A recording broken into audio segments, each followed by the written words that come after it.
didn't have enough time. Okay. Oh, sorry. No, you're good. Hi, everybody, and welcome back to the Wild Beyond the Witchlight. We missed you. It's been a while.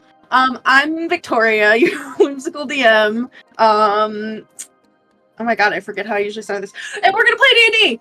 But before we play D&D, we have to do some announcements, and then we have to do a recap. So, Kristy, if you could give up...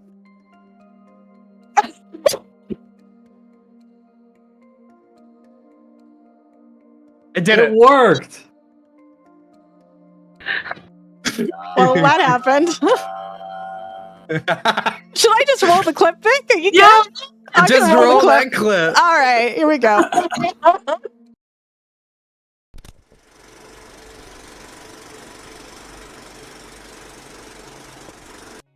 Good evening, and welcome to the show. Now, here's a word from our sponsors.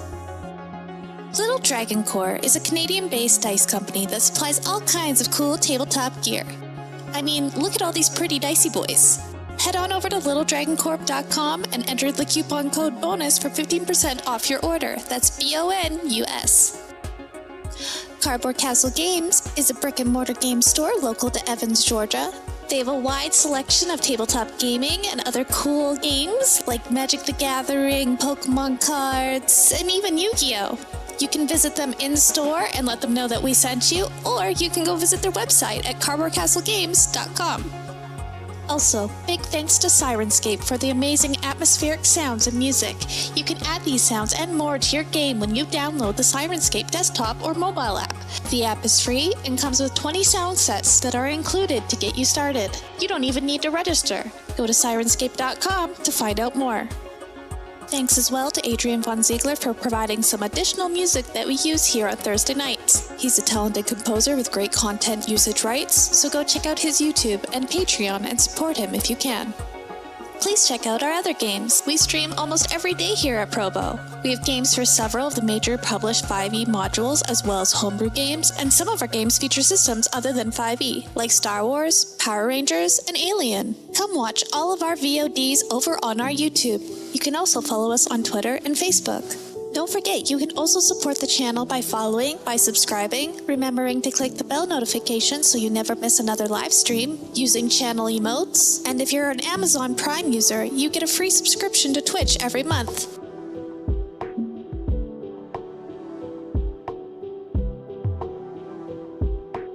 Thanks again to all of our sponsors for supporting Proficiency Bonus. And now, back to the show.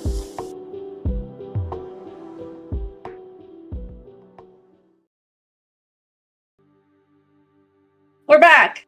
And I definitely didn't have a little laughing fit before the announcements because Ink sent me the most out-of-pocket joke ever. That didn't happen, and I was just laughing with joy at the thought of being with all of you here right now. And so, to continue the merriment and enjoyment, we're gonna recap a little bit. Ink, if you could be so kind as to take it away. I know it's been a minute, so if anyone else wants to chime in with stuff, or Ink, if you feel like you need an assist, just let me know. Yeah. Let me see how I do. So, it has been quite a while, my friend, since we were in the Wild Beyond the Witchlight. So, I might kind of review a little bit more than just what happened in the last session. We are here in Yon, where we are going against Endelyn Moongrave, who we believe is staying in the castle known as Motherhorn.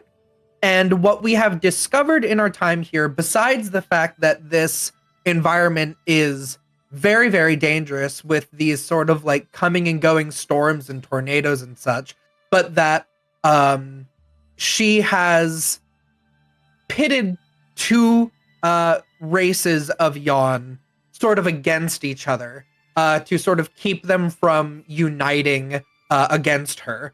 And we were able to discover this due to sort of going back and forth between the two groups and realizing that one is blaming the other for this and then vice versa, but that in the end, it's all sort of been because of the coven anyway. So what we are currently doing is we are assisting one of those groups to gather all of their leaders for a council to sort of stop this this bickering between these two races and sort of unite and go and siege Motherhorn.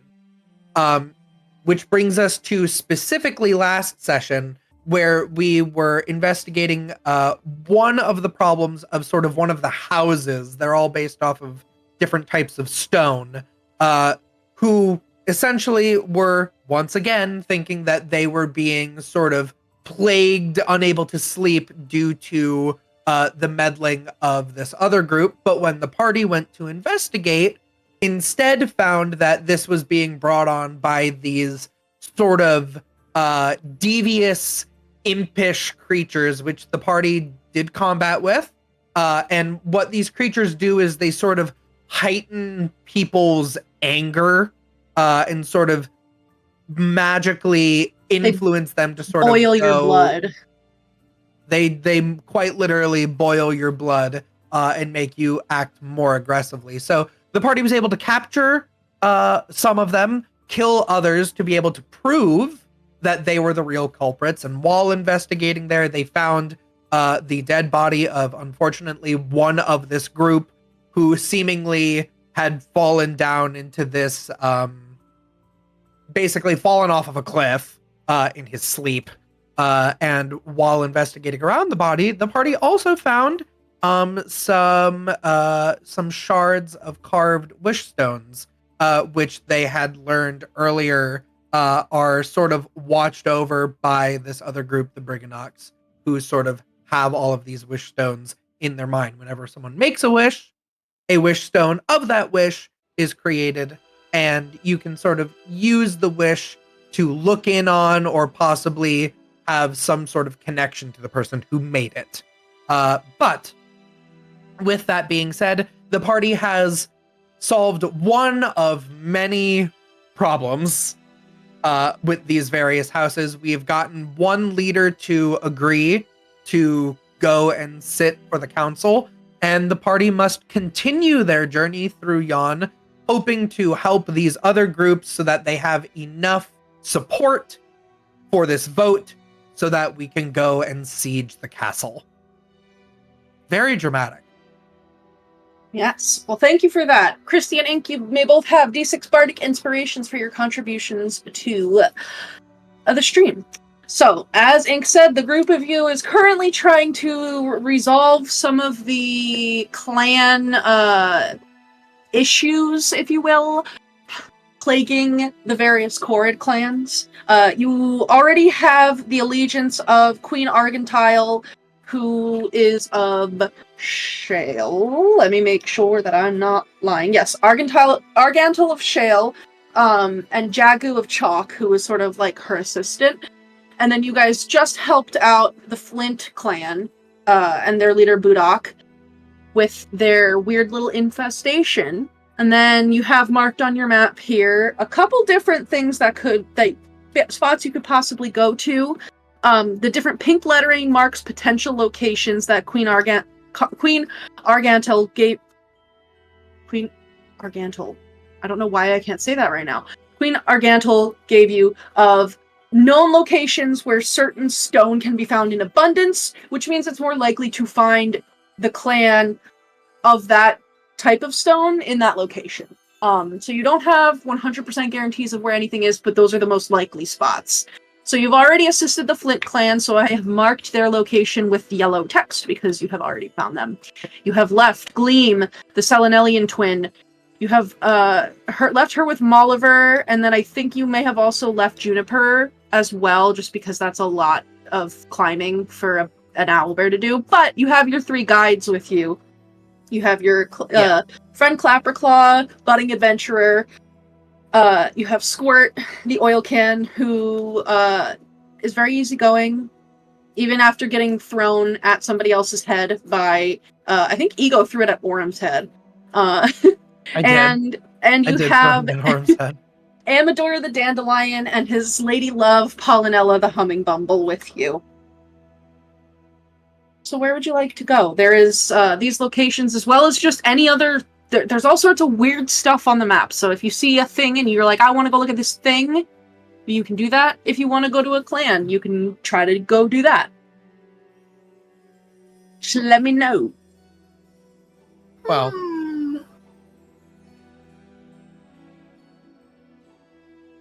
we're on our way up to S. We could check out this sort of lake that all of these sulfur-looking towers are surrounding by, since it's quite central to the area. I'm good with that. That works for me. Oh, I It's been a wish while. Iris was here. It's been a while. We did fight. Is everyone give Yeah. yourselves a look over? Looks Is like everyone character okay? sheet. I know that Clover definitely got a short rest, and the group of Okay. you were told by Budok of Flint that you are always welcome and can find shelter and safe, a safe place with his clan. So you're more than welcome. If you guys want a long rest there, you can do that. If you want to just get going after helping, you can also do that. I'm good if I've had a short rest. I'm looking at my sheet. Looks fine. I'm good to go. Guess it's everybody else that needs the long rest. I'm just a little bumped up. Little wizard that I am, but I have spell slots and I have most of my HP. It's good. I'm pretty good. See, I should still have good amount of. Yeah, I'm decent on spells, and I have most of my health, so I should be good to tackle whatever. Hopefully. Hopefully Aurum, the how are next task isn't too bad. I mean, I patched up my wounds, so I don't have a whole lot of spells, but I don't really need spells, so. Oh yeah, isn't Aurum hurt? Chronic hurt?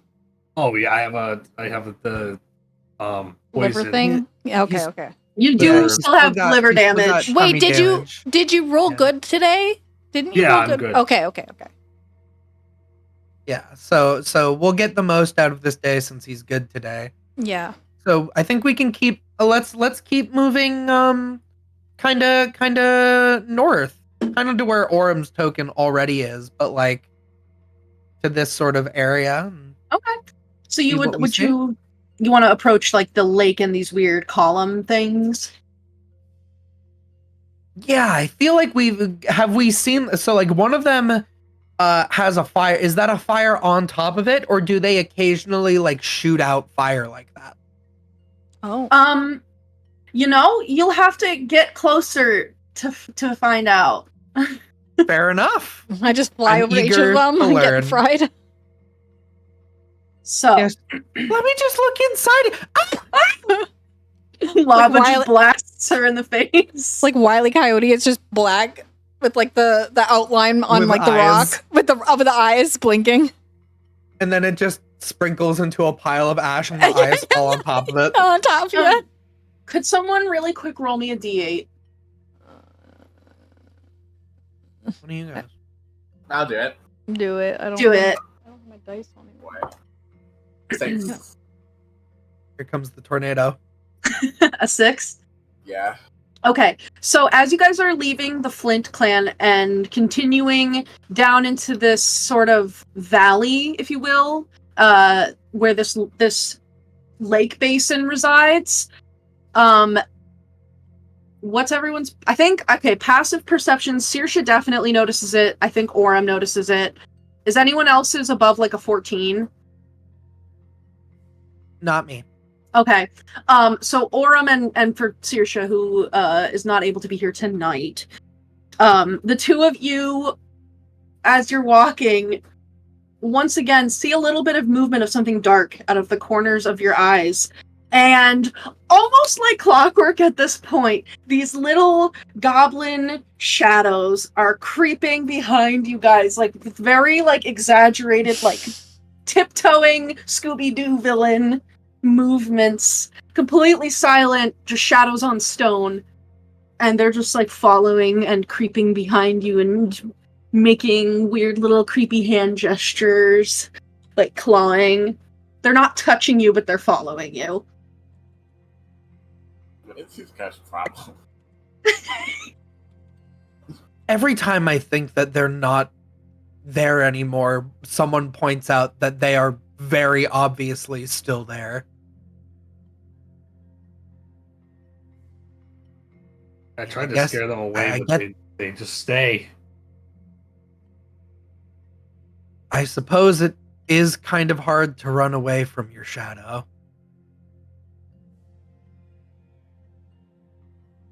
One of them flips you off.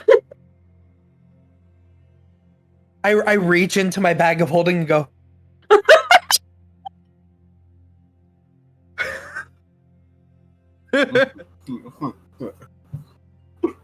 oh my gosh, they're so distracting. But they never ever reach us. Like if we like try to let them reach us, like we turn our backs, like oh no, they're gonna get us. They will creep up onto you, and since you're kind of intentionally like watching them without like looking at them, you would see that they creep up, and like one of them starts getting closer and closer to say maybe to like Saoirse, and like it turns around and jumps in front of her and on the ground and is doing like a scary motion, like trying to look big and threatening. And then like the other one will loop around and like fake out charge at you, like it's trying to like play chicken or like make you jump, like it's like. Oh my god. What is their problem? I don't even think I have my what's the word? Channel Divinity, because I used it against the other dudes. So I can't scare them off Yeah, again. you did. What if like we go with it and we like let them scare us? Scare us. Like pretend to They're be just gonna scared. laugh. Yeah, because like maybe they're like stuck until they scare somebody and they're so not scary that it's never gonna happen. I'm not good at pretending to be things. I'll try it. Well, next time one sneaks up on me, I'll try to be scared. Alright. Good luck.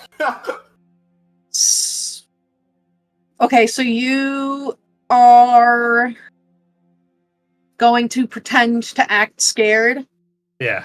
when they go to scare you. Like, oh man, oh jeez, oh, so scary. Okay. Roll a deception check. I was gonna say that felt like a nice -1 to charisma response.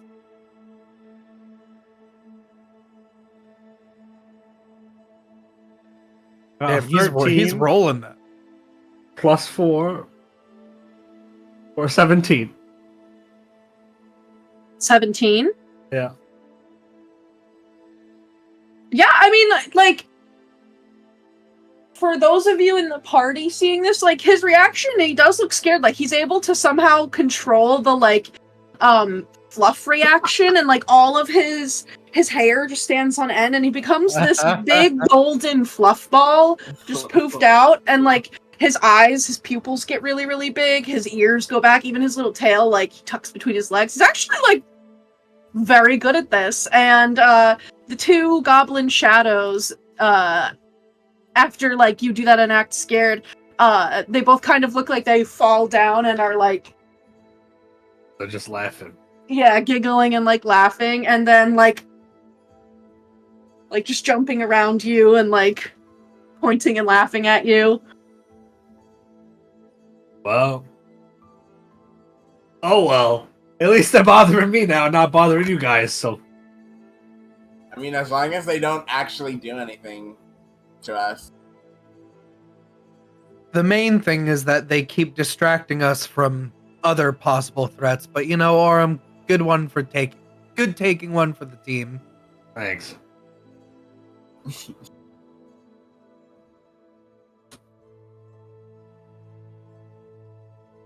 Here we go. As Ego turns to walk, and it's like I'll keep he's my gonna eye follow out for any me. It's like just you're just not just awkwardly standing there like, ooh, they're still trying to scare us. And like they are, and they'll follow like maybe 30 to 60 feet behind you guys most of the time as you're walking. Whenever you stop, like they're trying to like jump and spook you guys. Why don't all of you just make like a baseline wisdom saving throw? Just so I can see if something happens, because as they're doing this, you are like climbing up and down hills and mountains and crags and, you know, rock faces. So Just there is remember, just remember that if you're within 10 feet of me, you have a +4. Mm-hmm.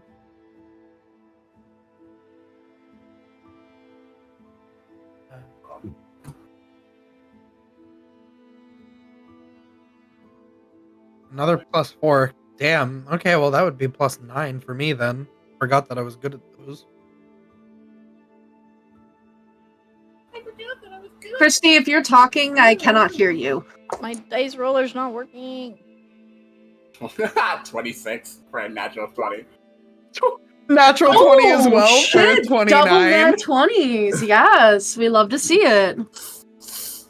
It makes sense. Dawn and Ego being scared by these guys. Like, Bro, it's like, whatever. What are we rolling? I'm sorry. Wisdom saving throw, please. Wisdom saving. if you're close enough to Dawn, 10 feet, you would have an additional +4 because of his aura. Okay. It's on His 23. aura. 19 plus what's the aura? 4. 4 plus 4. 23 total. Okay. And then what did Aurum get? 23 as well. 15. plus- Okay. Yeah, and Saoirse's a wisdom-based character. The DC for this, you know, little goblin shadows, not super scary. It's mainly just making sure they don't catch you unawares and, like, startle you, like, oh, I didn't realize someone was coming in this room, as opposed to being genuinely terrifying. And you all they've been following you the entire time that you've been in Yon, so they're not scary to any of you. Let me see how the companions do. Okay. If this sunflower gets scared and loses a few petals, I'm gonna be very sad. You know, as you guys are traversing down the side of like a sheer rock face, and there's like a narrow switchback path that's basically just wide enough for one person at a time to go down. You're not climbing, but it's very narrow walk pathway, so you have to be careful. The shadows just easily slide down the rock face and come down right in front of Amador and Clapperclaw, like one on either side of them. A little like cloud of straw stuffing like shoots out of Clapperclaw's pants, and Amador does lose a couple of petals as you hear the two of them scream, and Amador's like, "Have at you! Stay back, beings of shadow and darkness! Your evil has no power over me!" And Clapperclaw's like, "Just, it's a shadow. Why is it flying down the rock? Why did it come out of you? Why is it doing that with his hands? I don't like it. Oh my god, I peed, except I don't pee anymore. Now it's just straw. I messed up my pants."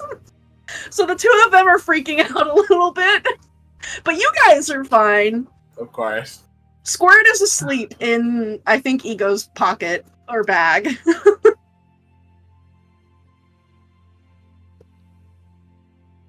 But neither of them nat one. They just rolled low, so they don't fall. They just have a rough time. And sure enough... Oh, what is this? Hold on, sorry, I got a DM that I have to look at really quick. Sure enough, you guys make your way down to this lake.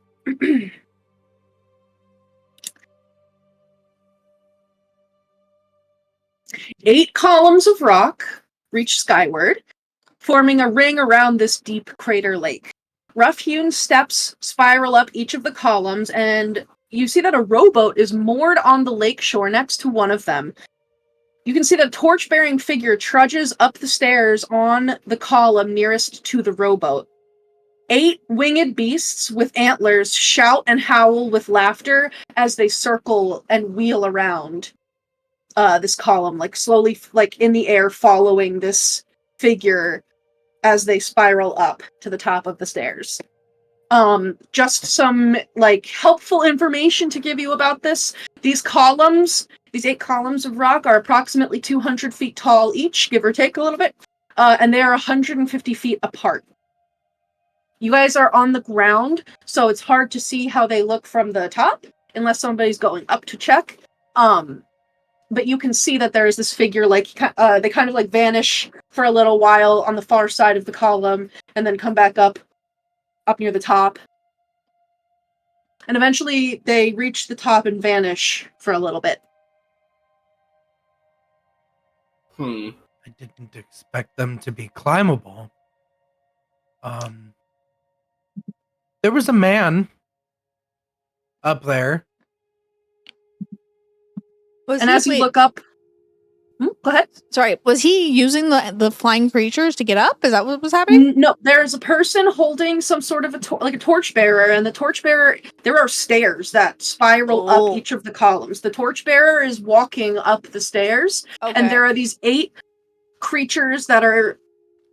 They're winged and feathered like birds, but you can see that they have these very majestic racks of antlers atop their heads that are flying around, and you hear this like screeching laughter, like as they fly around, slowly making their way up, like following. Oh, they're following him. So they're following him. Okay, they're following him, and as right when you like get there is when you kind of see that he's approaching the top, and you're looking and discussing amongst yourselves, and he vanishes, or they vanish. And right as Ego was saying, there was a figure like going up there. Sure enough, you begin to see a very bright glow of firelight at the top of this column, though you can't see any fire. You see glow coming from it. Yeah. So there's like this bright burning light, and then you see this figure begins to descend the stairs, slowly making his way down. After a few minutes, makes it to the bottom and gets in the rowboat and begins to row off towards the next beacon. And as he starts rowing towards this next beacon, those 8 flying creatures gather around the beacon that he was just at the top of and begin beating their wings, and you see that the glow of firelight goes down. Then they fly down to where he starts ascending the staircase of the next column, and they begin flying to follow him up.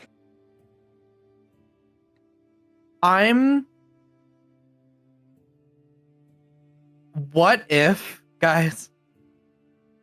this is just a really, really convoluted clock? Yeah. And the like time it takes him to light one of these marks 1/8 of time passing, and he just goes around and around and around. That makes a lot of sense, actually.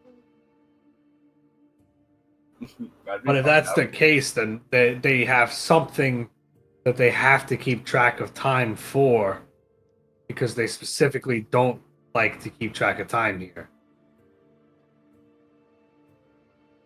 I mean, if he's going in a circle, we could probably go to the one, if we wanted, we could go to the one after the one he's currently on and wait for him and talk to him. But if his time is important, then we're going to mess up his time. I suppose we could walk and talk. I mean, it's only a theory anyway. A game theory. I've been making that joke all day long. That's so funny. That's so funny. Or we could just go up the one that he just finished coming down from and look, but it seems like he just goes inside, lights the fire, comes down. Those birds blow the fire back out. Yeah, I was just gonna ask then he Vic, goes do and we lights know the what type next of one. birds those are? Like, why they just Would you like to try to inspect them? You'll need to get closer. Yeah, because I want to know Winged- why. Winged beasts with antlers. Yeah, I think I do want to get a better look of them. Yeah. Yeah. Okay. So you're gonna have to either like fly. Well, you can fly, so it's a little bit easier for you. Are you trying to approach them within an observation range unnoticed, or are you just like going up like, "What's up, guys?" I would like to try to be unnoticed. Okay. So then first I would like you to roll a stealth check. Mm-hmm.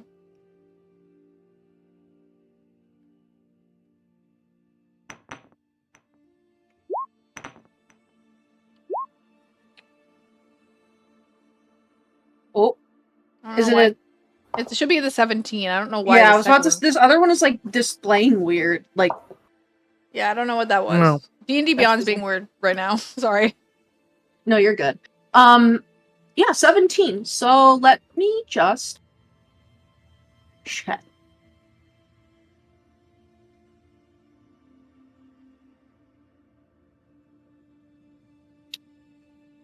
What? Okay. And then for this one.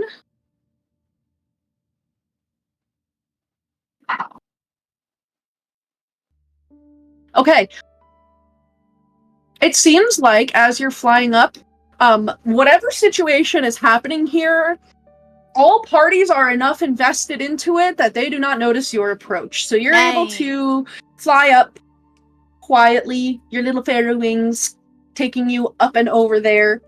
And the group of you kind of sees as Clover becomes this little pink and purple shape up there. She's very used to being ignored, so this is like her favorite terrain. Oh, Her favorite terrain is being ignored. It's mental illness, love. Yeah, so... Alright, so you want to see what kind of birds these are? Yeah, like what's up with them? And I also want to try and observe like what's happening with the fire situation. Like why are they like what are they doing? Okay, so Who are you? you're able to get close enough to observe. For these creatures, you can roll either a nature check or an arcana check. I'll take that Arcana. Okay, and then for the what's happening here, we're probably going to insight, but we're going to start with creatures. Okay.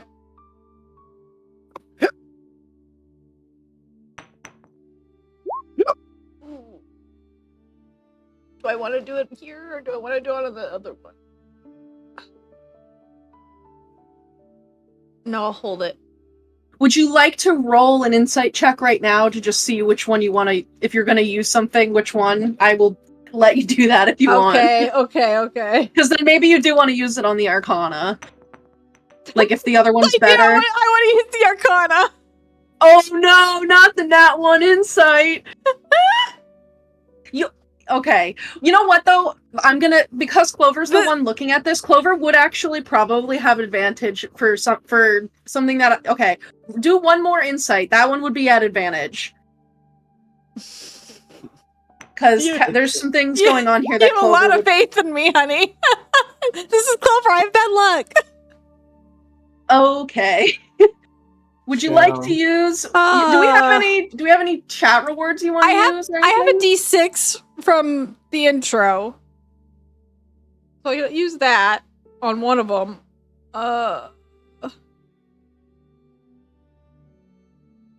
Okay, which one?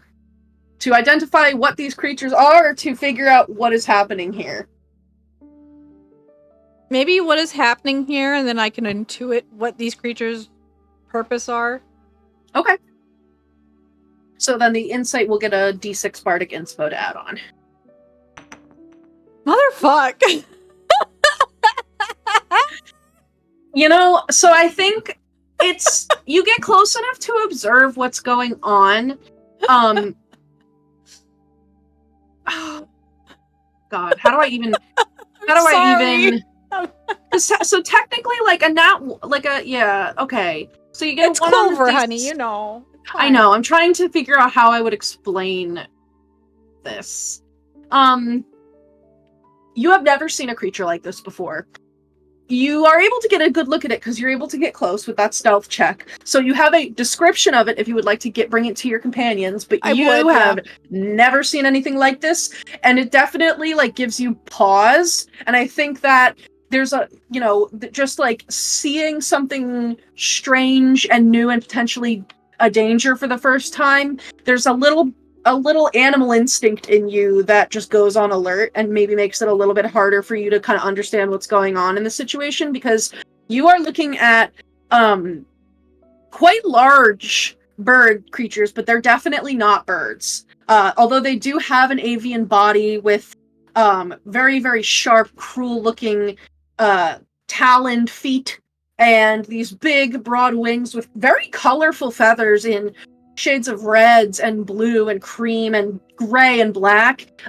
Their head is not bird-like. It's like looking at a stag's head, except that it is fanged and looks carnivorous. Oh boy. You've never seen anything like that. And as for what's happening, even if you're able to fly close enough to see these creatures, it's still the individual is a little bit further off. When you get up there, though, you are able to fly high enough to see that it seems like this person is going up to one of these at the top of these beacons. There is this big copper bowl, a copper brazier. I hope I'm saying that word right. Mm-hmm. A big copper bowl with kindling in it, and you see him go to the top, and he lights it, starts descending down, and then these creatures beat their wings and blow out the fire, and then the process continues. So that's what you're seeing happen. And the creatures look. I'll give you maps, handouts, pics of what you're seeing. I will bring that description down to my party. The baby. It is That's what they look like. predator. It's a predator. Oh my goodness. Oh my. Ooh. Oh my goodness. They definitely look a little scary. Them teeth though. What the fuck? Okay. Could while Clover was observing, could I have attempted to sort of mentally time out how long this process takes to see if he's on a sort of to see if it would make sense that this might be a big clock, that it takes the same amount of time for him to do this every time? Yeah, so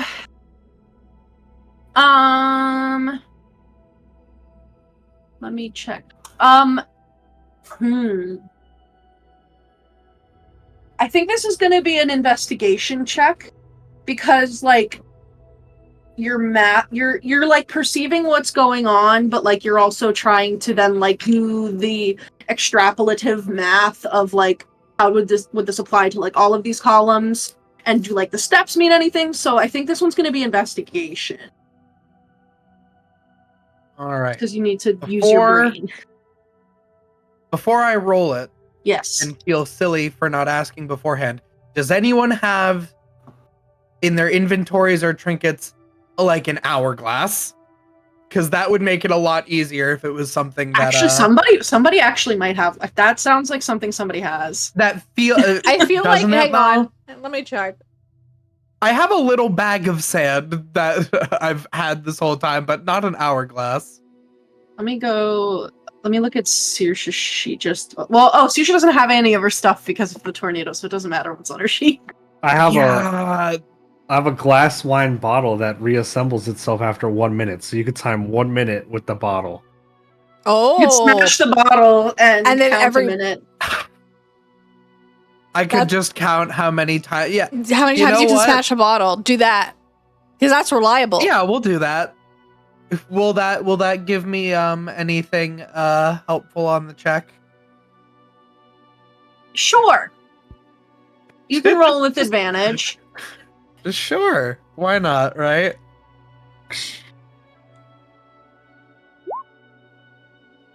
Damn. Yeah. 23. Nice. And a little bit of Bottle smashing. maybe I let Saoirse throw it a couple times. She definitely takes you up on that. I think it probably takes you a second to be like, okay, don't like immediately like you're like, okay, now go. Like Don't like chuck it. like just right here.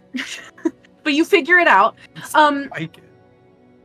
Yeah, so timing it out, it seems like the whole process of lighting one beacon takes approximately 8 hours.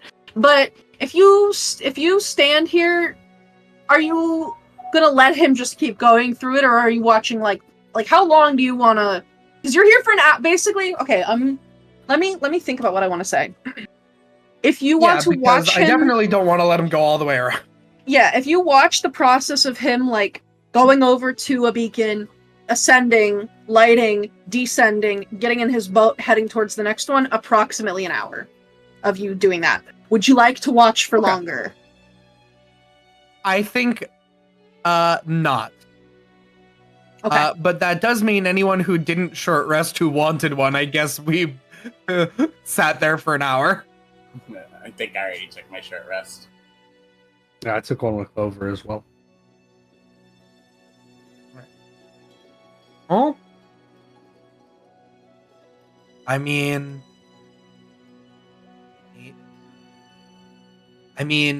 technically, back in the material plane, we go by 24 hours, which could mean he could go around this 3 times.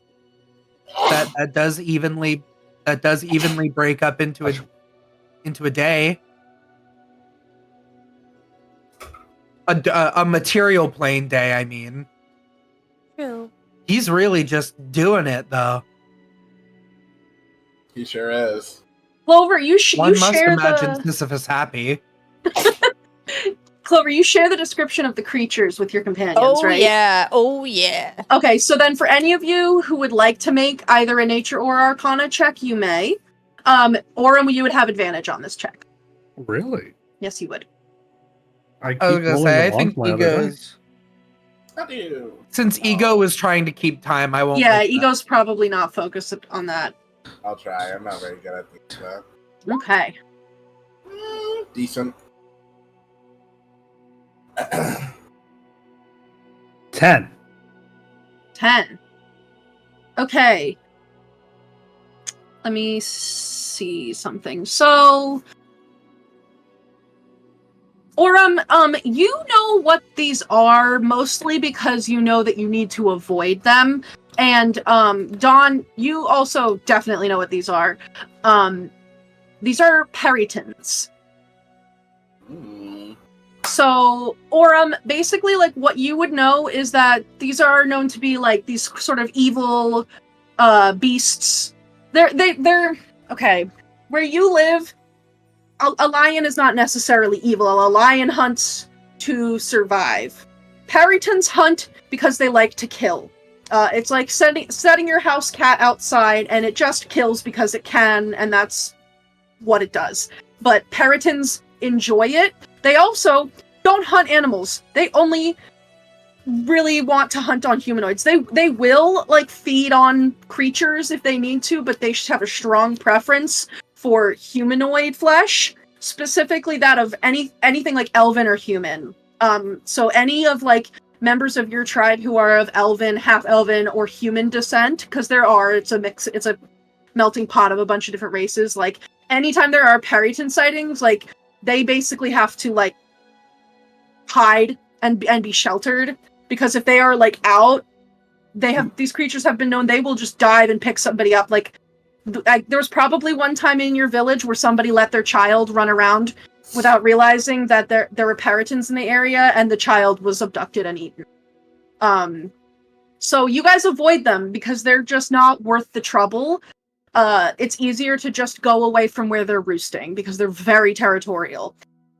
For Dawn, you would know like a little bit more, and probably because of stories that your family would tell. Because anything that's like drama or like gossip, like satyrs, they're about that. Like they want to hear the tea. So what Dawn would know is that same information. They're very malicious, cruel creatures that enjoy eating elven, half-elven, humanoid flesh, but really any meat. But they specifically choose to feast on hearts, and the hearts are what they bring back to their young as well. So that is like the prized meat out of a person that they can get. And they're unnatural. They're not a natural creature. The stories say that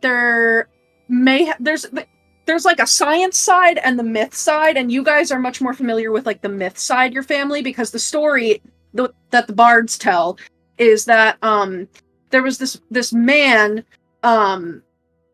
who engaged in so much extracurricular activity that the infidelity reached a point his wife, who felt so scorned by what was happening, that she cut out the heart of her younger, more beautiful home-wrecking rival and consumed it in a dark ritual intended to, like, forever win her husband's heart. And it worked, and then everyone found out what happened, so she was hanged, but what she did was so foul that when the carrion birds came to feast on her corpse, they were transformed into the first peritons. And so peritons have this hunger cycle for humanoid hearts that is so intrinsic to their being as the stories go, that they in fact depend on hearts for their reproductive cycle. They have to consume hearts in order to be able to make their young. Yummy. Yeah. So, they have this body and wings of a bird of prey, but the head of a stag. And the weirdest thing, and the way that you know if you're, like, in trouble, is that although they have these bird stag-like bodies, their shadows are humanoid.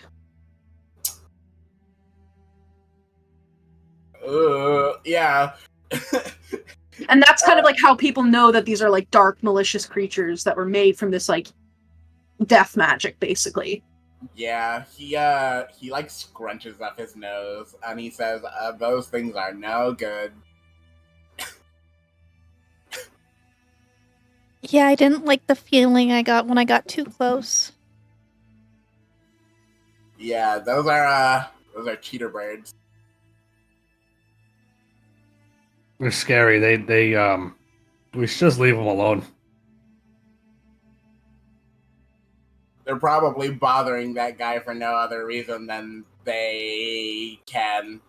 It's weird they're not eating them though. Maybe It is weird. Yeah, It's like they're a distraction of some sort. Well, normally they kind of don't really care about antagonizing people. Normally they just try to kill them and rip their hearts out. So I don't exactly know what's going on here, but I definitely know if it's involving these creatures, it's no good. And if they're not attacking that person, they might also not be good. Then again, it is the Feywild. Shit is weird in the Feywild, so can't exactly bank on one explanation. But he shrugs. I wouldn't really want to mess with them. Creatures of such vile darkness. Oh no.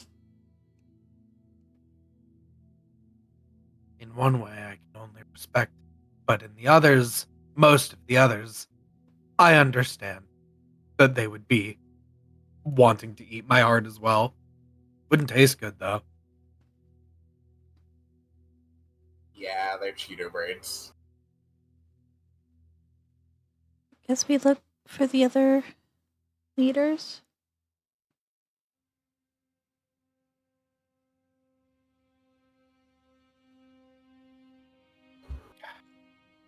I don't see why Well, not.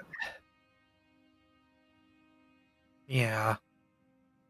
The important thing is, it seems that they are in this cycle that this torchbearer is also performing. And that means they're not actively hunting. We've been Right. here for a while. Clover even got close, which also, that means don't fly close to them again, I don't think. Yeah, They that's probably why smelled you. They but- probably know. I didn't get close enough, I don't think. They're scary. They I was careful. Good. Yeah, I just know that if it came to them hunting us, some members of our party aren't good at hitting things that fly. Oh. You can just say me. It's not just you. I mean, I wouldn't be good right now, Oh. but tomorrow I could probably do it. Well, none of the tasks that we had to do to help these various houses had anything to do with these creatures, right? I don't think We're so. supposed to be close by to one of them. Yeah. Slate? Slate. Yeah, I mean, we can attempt to sneak by them, but I am still wearing a full set of armor. I mean, eventually we can see how they're working their way around the circle. Eventually they're going to be on the other side of the lake. That's true. Pond. Just time it. Yeah. With our proposed plan of going around in a circle, it means we're going to overlap with them at some point, but we'll also be able to, now that I figured out that they kind of hit each tower after about an hour, if they remain consistent in that, we can be prepared for when they're going to be close to us. Okay. So, Couple things just I for would- context. So the first, oh, go ahead. I was just going to say we should start trying to find the members of the Slate House Okay. that are supposed to be nearby. But For yeah, sure. what were you gonna say? I was just going to let you know. So the first beacon that you saw lit is the one that has the fire on it in the map. So then the next one that you spent Okay. about an hour observing is the one directly across, like here. So then at this point, Oh, okay. currently where you guys are talking, he's now like over here. And we'll be at the exact opposite Okay. side of the river. So yeah, they're curving towards you, but right now they're still kind of like on the far side. And then also during Yeah.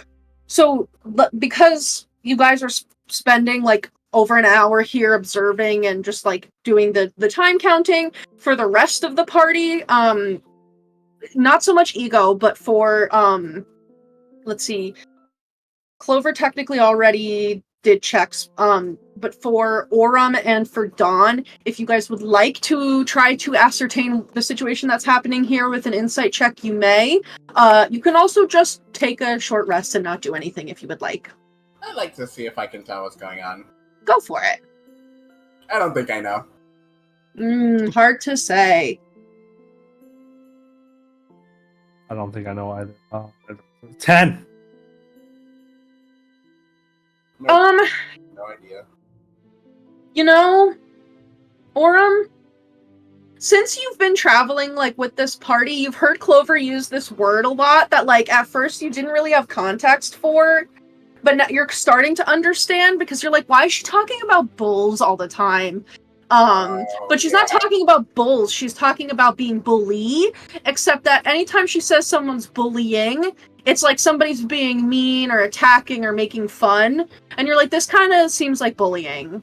You're looking at it and you're like, these creatures could kill the fuck out of this guy in 2 seconds. There are 8 of them and 1 of him. And, you know, you can kind of see, like, the glint of a sword at his hip at one point.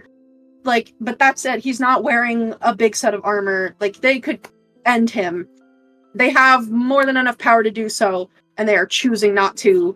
They are enjoying watching him climb all the way up, like the fire, only for them to put it out. I think we need to. Oh no. You don't have to do it. You're like, oh, this is that bull thing that Clover talks about sometimes. I respect Clover too much to sit here and let this happen. No. This is the reason that Clover had advantage on the insight check for that, is because she's very familiar with bullying. Guys, Of course she wouldn't recognize it. Of course she wouldn't recognize it. Oh my god. I really hate to say this. I really, really hate to say this because I really don't want to mess with those things. Yeah. Those things are very strong. But I think we need to help that guy. Why? What's wrong? I think they're bullying him. Really? I thought they were friends. I thought that's why we were avoiding him. Wait. Are you saying he's been trying to light all of these, them. and every time he finishes one, they blow it out? Yeah, I think But they're he doing it can't on help but purpose. just have to walk all the. Why do you think that? Because they, like Dawn and me were just saying, they would just kill him otherwise. Yeah, humans and humanoids are food. Like there is no reason for them to keep him alive other than they're torturing him. One actually must imagine Sisyphus happy. So He is Sisyphus. what if all of these have to be lit for something? I mean, we could see what they do if we light one out of order. But if we light the one closest to us, that means they're gonna come over here probably. And you were just saying about how horrible and violent and scary and dangerous they were. You said all of those things. But You said we're they were strong. gonna eat me. We're strong. There We're is. strong. Would you fight one of them one-on-one? I'd fight anything one-on-one, but I don't like those. That's, you were the wrong person to ask that. There's more of them than there are of us, though, and they fly. I think we have more tricks. Well, to be fair, I mean, if that guy is getting bullied by him, he kind of looks conflicted. If that guy is getting bullied by him, it probably wouldn't be very oathly of me to just continue on my way. Oh, that's right. You probably do have to light all of these, because don't you have to do something like preserve the light? Not literally, but I make people happy. Oh, figurative light. That guy's definitely getting bullied. I Oh, didn't so know what that sad. was until Clover told me about it. And Not only that, but sure they fly, but they have to get in close to do the whole heart ripping thing. yeah, that's true. I mean, if I flew up there, I could. They're 150 feet apart. The towers. Yeah, so with 250 feet up. with Clover, like, flying and, like, getting a good look at everything, you would know that the columns of rock are 200 feet tall, 150 feet apart, and then this lake, you're not sure of the depth, but it's approximately 400 feet across, like, in diameter. So, I mean, if I flew up there on my broom, I could reignite some of the fires. If I was in between two of them, for example, I And I have could do enough one. range on my magic to light one and light the other. Are you part elf? Me? Yeah. Um, I was born to elves. I am no long. No, it's easier to say no. Well, they specifically like elf hearts. So if your heart is elf, My heart is and I look down at the like bramble of thorns that has been growing out of my chest. Probably not elvish to them. Wait, were you going to use me as bait? no, I'm saying it'd be terrible for you to fly over there if you're part elf. And Oh. I also think, to be entirely fair, he's able, because they're bullying him, right? He's able to light them, but then they just put it out. I don't think just because we manage to light some, it will get them to stop. They'll probably just come over and put it out again. So we have to fight them. Or scare them off or something.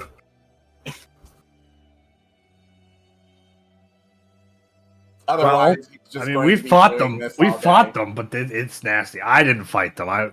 The tribe fought them. I was too young. I've never really exactly ran into one because I've just heard stories because my mom likes to gossip. Oh, I've seen they like we have them at like the edges of our like lands. Yeah. Actually, Your father had a couple of their heads as trophies, and they're like nasty. They're scary. Yeah, actually, I should tell you the whole folk tale about them later. I think you'd like it. It seems like it's up your alley. I mean, I was very intrigued about eating hearts. I've always wanted to eat one.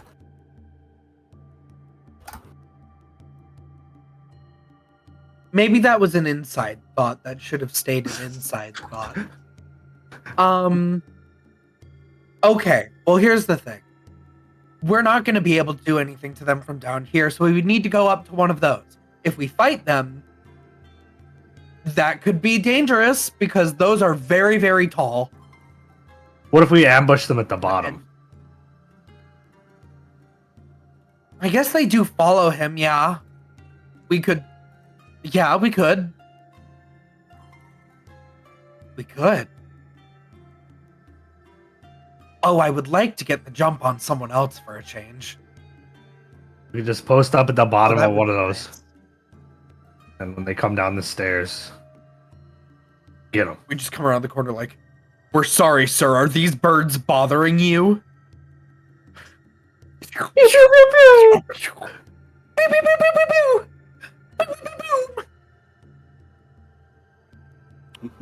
We could search for this. We could search for the slate while we wait for them to come around. I suppose so. I mean, from up there, we should be able to see down on everything, right?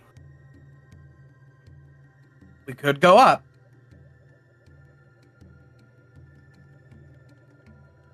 Do we want to go up one of these, or do we want to stay down?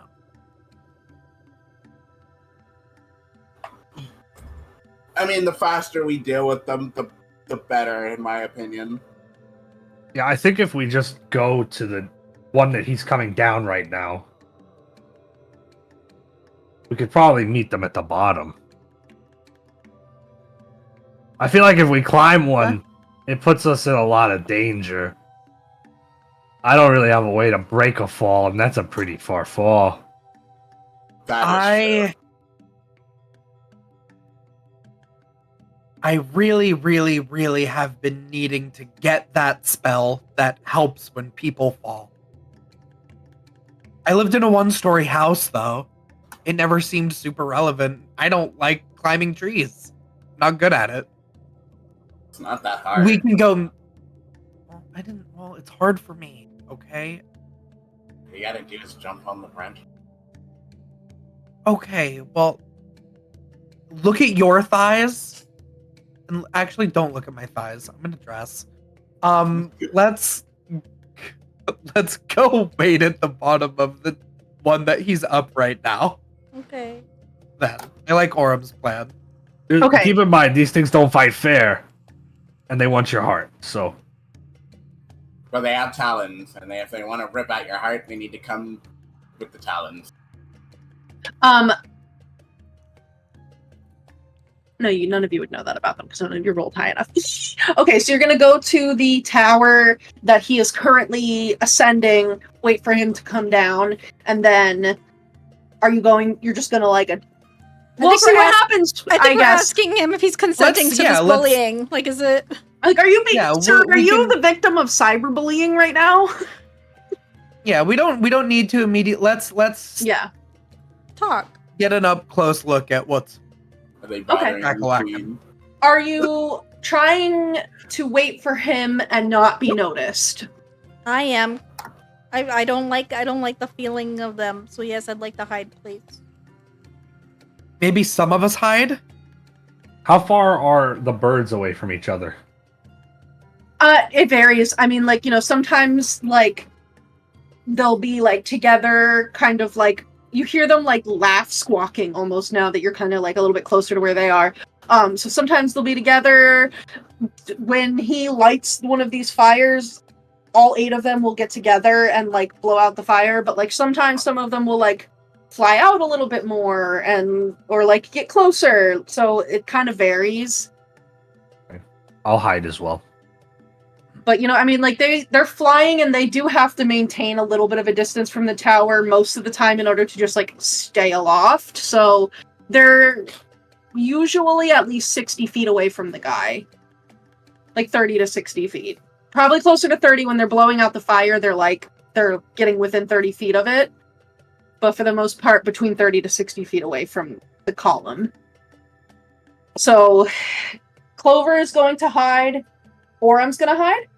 Yeah, I'm gonna use my nature's mantle. You use your nature's mantle. Okay.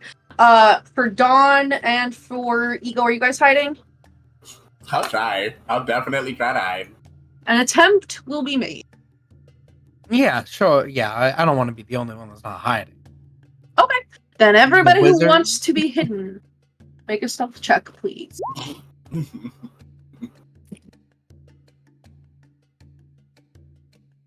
For the nature's mantle, that one you are lightly obscured because it's kind of like it's not nighttime. It's nighttime. There's like a little bit of a glow, so that kind of like helps you blend in. Like it takes on the pattern of all of this stone around you, makes you like a little bit more stealthy.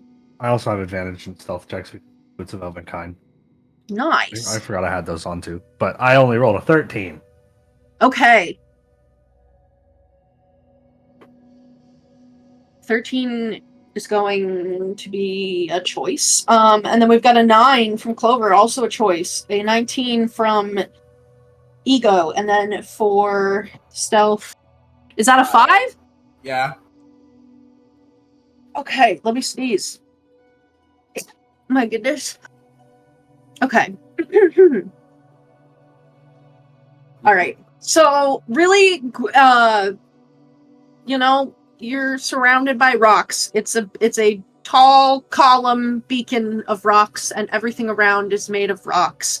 And all of the rocks are gray. So, Clover, sometimes you forget that your wings just kind of sparkle sometimes. And for Dawn, it's in a forest at least, like if you're wearing a giant tin can, if you fall in like the dirt and the grass, it's muffled. But if you touch anything while wearing any kind of plate armor, it just clank, clank, clank, clank, clank. And like it seems like this little crater lake valley that you're in is really just designed to like make an echo.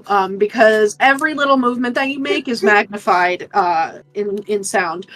Ego, this is a land of shadows and darkness and storms and the volatility of the heart. And like you just and you know what? Like your complexion blends in rather well with like all of the blues and grays and purples of like the stone here. You're really like just meld into it. And you look around and just see everybody else. The darkness outside. Yeah. Wait, sorry, what did Aurum get for stealth? 13. A 13. Aurum, like, crouches behind a rock and is doing a good job, but, like, you see that his tail is, like, twitching from behind the rock. And Clover is just glittering. She happens to have stood, like, near some mica in the stone, and, like, the glitter of her wings is, like, reflecting off of the mica in the stone, and basically making, like, a little, like, I'm here sign. It's like a little if you rainbow will. on the wall. Thank you, whoever wrote PP on the map. And Don is being a loud, clanky guy. But you so feel stealthy right now. I feel Yeah. so hidden. you feel yeah. So after a little while you begin to hear the sound of footsteps on stone, and behind that, a bit more faint, the flapping of large wings and this sort of squawking, cackling laughter higher above. But eventually... Whoa.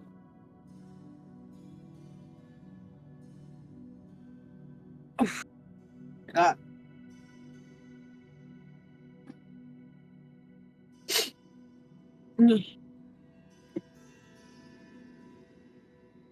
Eventually, you would notice that a gentleman of elven heritage, is descending these stairs towards you guys, and immediately clocks Dawn and Clover. Doesn't see Ego, doesn't see Aurum, but this individual, as he's coming down holding this torch,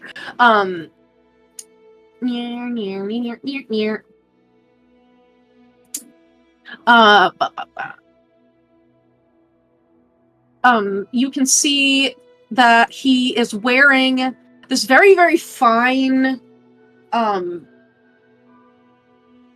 clothing that is decorated with, like, very organic, natural patterns, like, very leafy, lots of, like, little tree branches and stuff, and it's very clearly of, like, has been...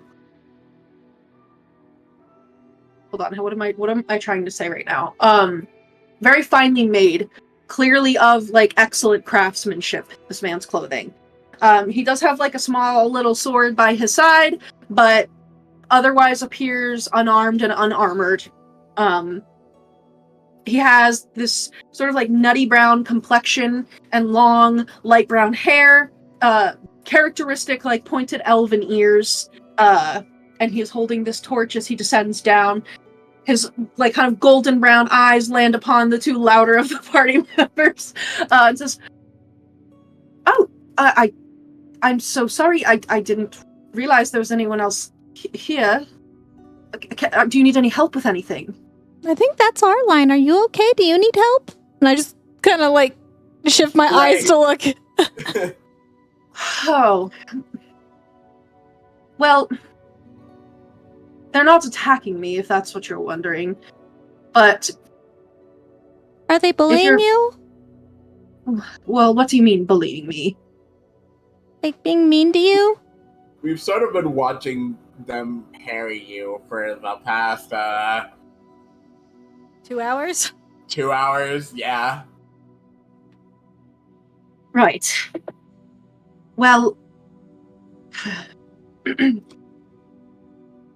It certainly does make what I'm trying to do a little bit harder, but this is ultimately my task and something that I need to do myself, so I'm going to figure it out. By just continuing to go around and light the fires and watch them put them out. Right. I haven't thought of a solution yet, but I am an elf. Time is on my side. I'm trying to think of something that I can do differently, but I have to get all of these beacons lit, or else my homeland is in peril. What? It has to be me. You can't have anyone help you? Well, no, this is my mission. From who? Who gave you this mission? I did.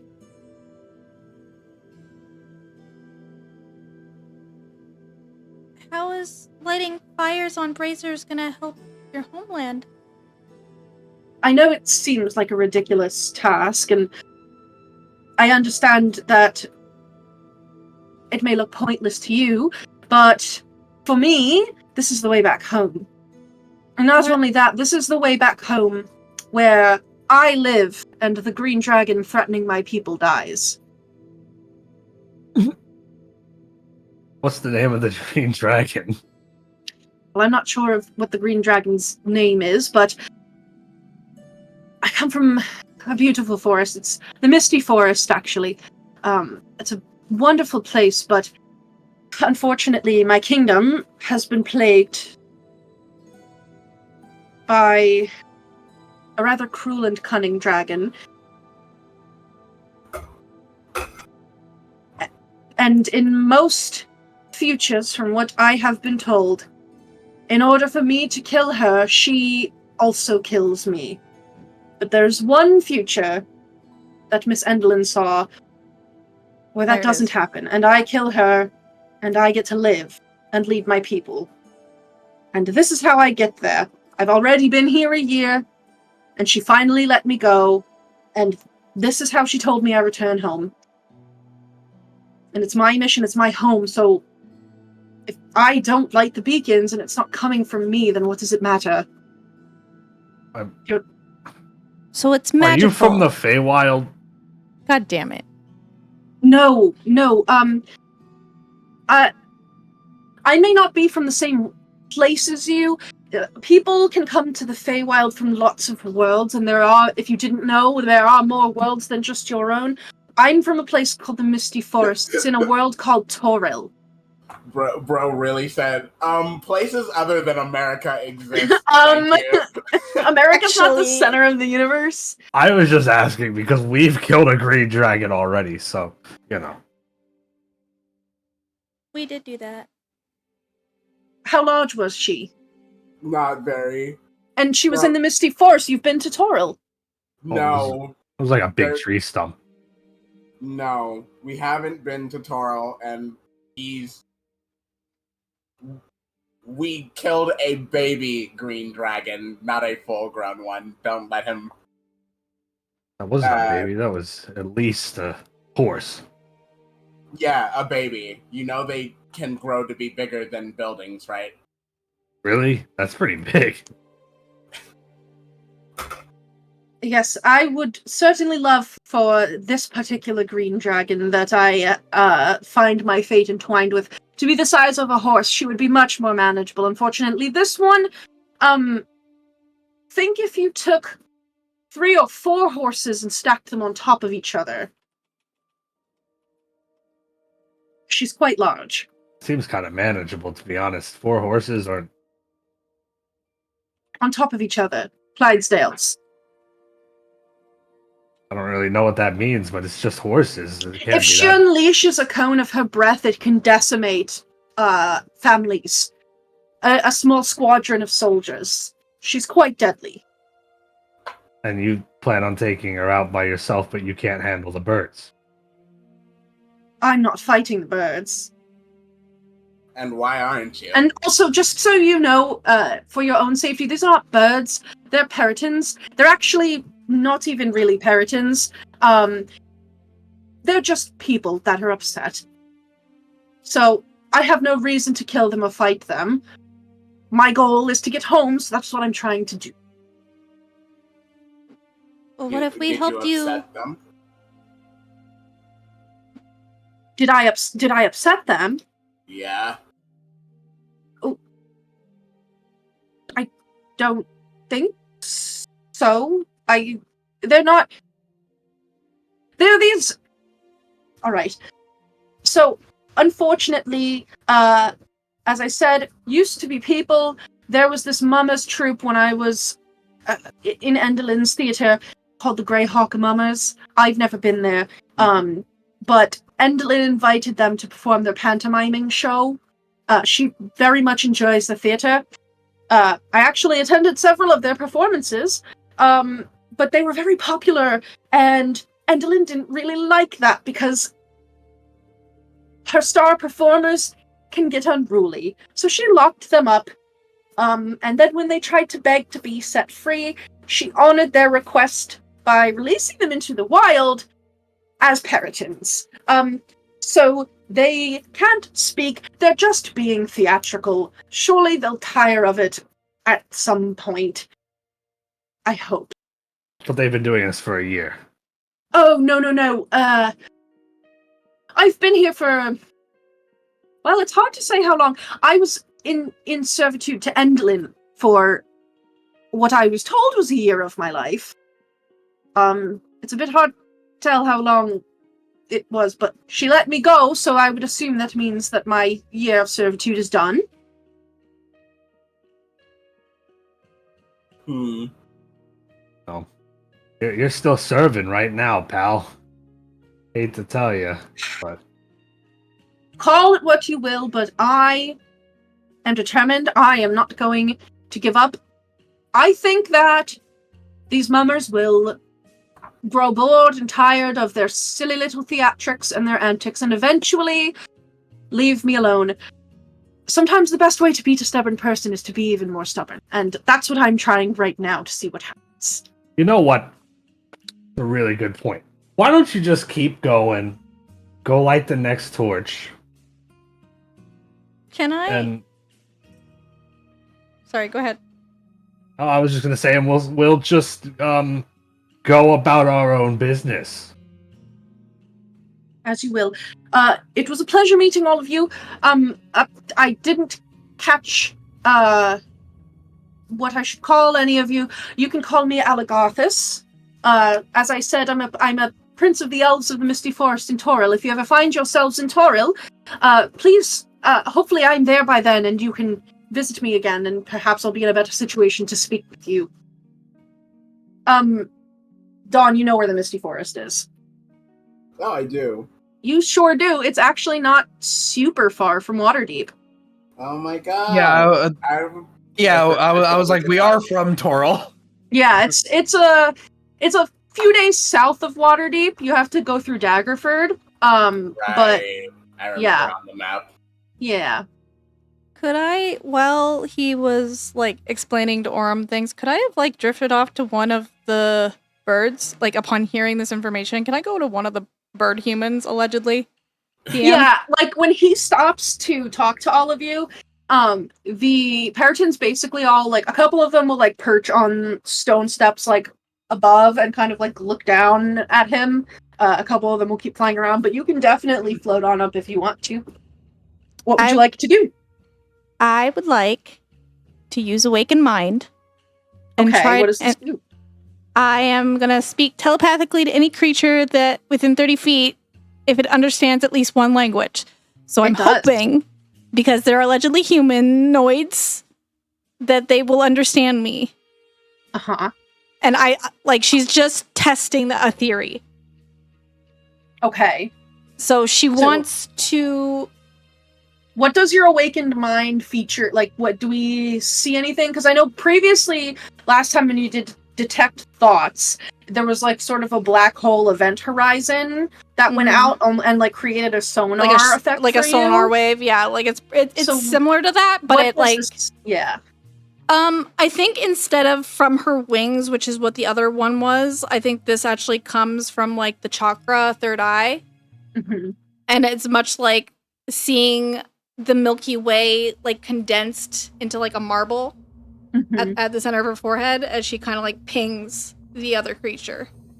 Okay, roll a d8 for me really quick. I just want to see something. Yeah, okay. Well. 8, it's my lucky number. An 8? Yeah. Okay. But so you definitely can feel a connection. Like this creature understands a language. So I know that they can't speak back, but I can speak to them. Yes. Okay. So I hear you're not big fans of Endlin? That's her name, right? Is like narrowing its eyes and tilting its head at you, and you say her name, and this particular one lets out this very like melodic squawk noise, like almost like it's more sing-song than the laughter of the rest, and it kind of is like, whoa, and you can see it like, Aww. Dramatically. Okay. Well, we have plans to end her. If you wanted your bodies back, we're already gonna do that. I heard you're not a fan of her. You know, we're planning on killing her. I'm I hoping. heard you don't like her. I'm gonna kill the fuck out of that bitch. Yeah, do you want to, like, join us and, like, hang out or something? No. That's not her. Join the siege? Yeah. You can see that it like brings its We're building wing in an front army. of its face, like mysteriously. There is gonna be a siege. We're trying to gather all the citizens of Squawk, squawk, squawk. Yawn. You want to be free, right? You want to be able to perform as yourselves. Squawk, squawk, squawk! Yeah. Well, if you see shit going down at Motherhorn, you can come help us. Squawk. Squawk. And it begins like pushing its wing like down, like it's like perched on the stone and it's like holding its wing out and like Okay, this. yeah, I'll get down. Like, I'll go under. Do you go to the ground? Sure. Is that where it's Okay. is that where it's like directing me? If you like go down to a step, it'll like kind of swoop down and like land above you and then keep doing that to you. So it basically is like wanting you to get to the ground. Okay, I'll go to the ground. Squawk! Wait. Squawk! And it turns around and it starts letting out this like, again, very I'm doing like a cartoony like squawk voice, but it like lets out this like song that's actually like, very impressive, and it seems to be communicating with the others, who all then begin to like take flight and take wing and begin circling above all of you. And you can see they start to descend down, and a variety of different peritons land, and these are large creatures. Like when they get up to you, they're like, the tallest of them is probably like, as it's standing on the ground, like 8 feet tall. Boy. There's some that are like a little bit smaller, like more like 5 foot, but they're definitely like, they're bigger than Clover is. I mean, everything's bigger than Clover is. Everything's bigger than Clover is. And they all begin to land, and you can see Aligarthus, the elf prince, is kind of looking at what's going on. Hey, don't be a bully. Sorry, haircut's bullying me. Be nice. Stinky boy. He's kind of just like watching to see what happens. I'll give my party like the quick runner. Like I brought up the fact that we're trying to end Timberland. I think they're keen to get back to their bodies. They told me to come down. Okay, now. Are any of you good at what are they charades? doing? 'Cause Squawk, squawk, squawk. All of them start like you say, are any of you good at charades? she was And all asking of her them, party.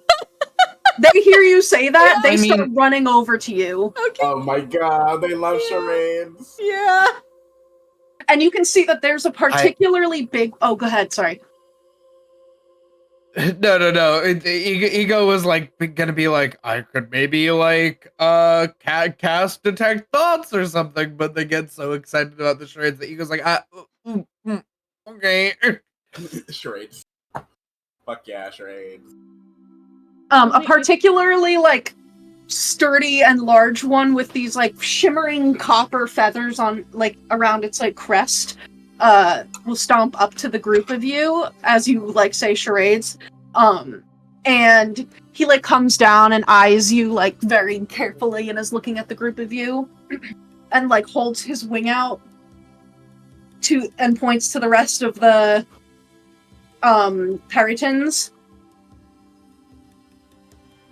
And then he like does the same. He with his wings. Oh, I'm Clover.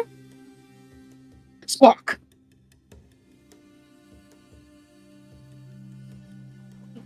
Nudge. Amigo. Squawk. You may call me Don. Squawk. I'm Aurum. Squawk, squawk. Oh, you get 2. I'm double squawk, I guess. Call me. Over where are we going from here? Right.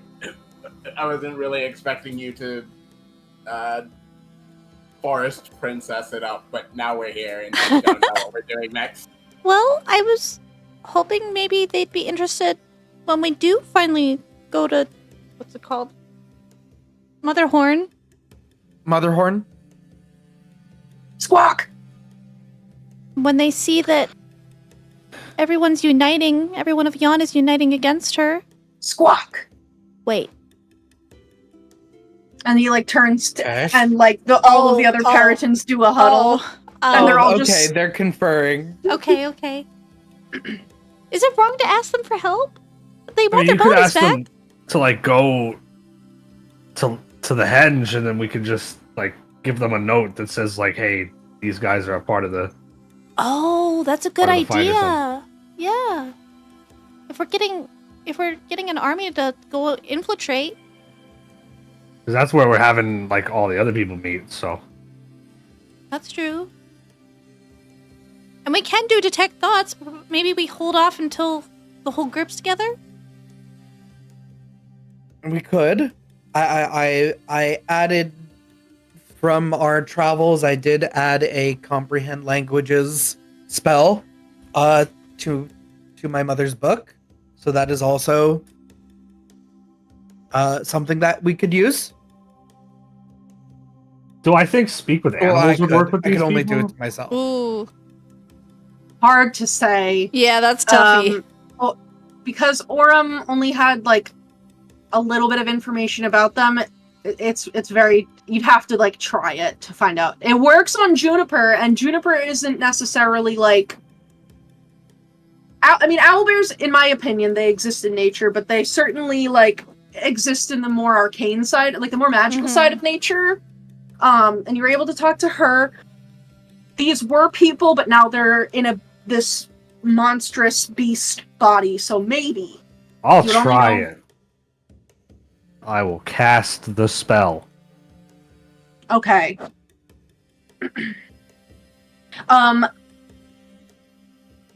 Let me check something really quick. Hey, maybe they're distracted long enough that he can light 2 pyres. No, he stopped to watch. God damn it. Well, he like wants to know what's going on. He's being nosy. Little nosy guy. I think like as they start to, I mean, I also can't be him and them at exactly the fair. same time. So this is what we're dealing with in this moment, and he's kind of T-posing in the background. I'll get to him. Yeah, you cast Speak with Animals, and it doesn't seem to work on these individuals. So, like, that makes sense. You get the sense that like there's like a conundrum, like there is like conflicting information that is making it the spell can't fully take, because although they are in a beast body, the way that they are squawking at each other is the language of humanoids, even though it's in squawks. So because they are not communicating the way that animals don't have like a squawk squawk squawk conversation with each other like that. Right. You know, it's more like body and like more general vocalizations. Like it's latching on to the physiology, it is not latching on to the linguistics. Right. So the spell only like half takes, and you are able to ascertain that they're communicating, but you can't tell like what. Yeah. But the group of them will like huddle for a little bit.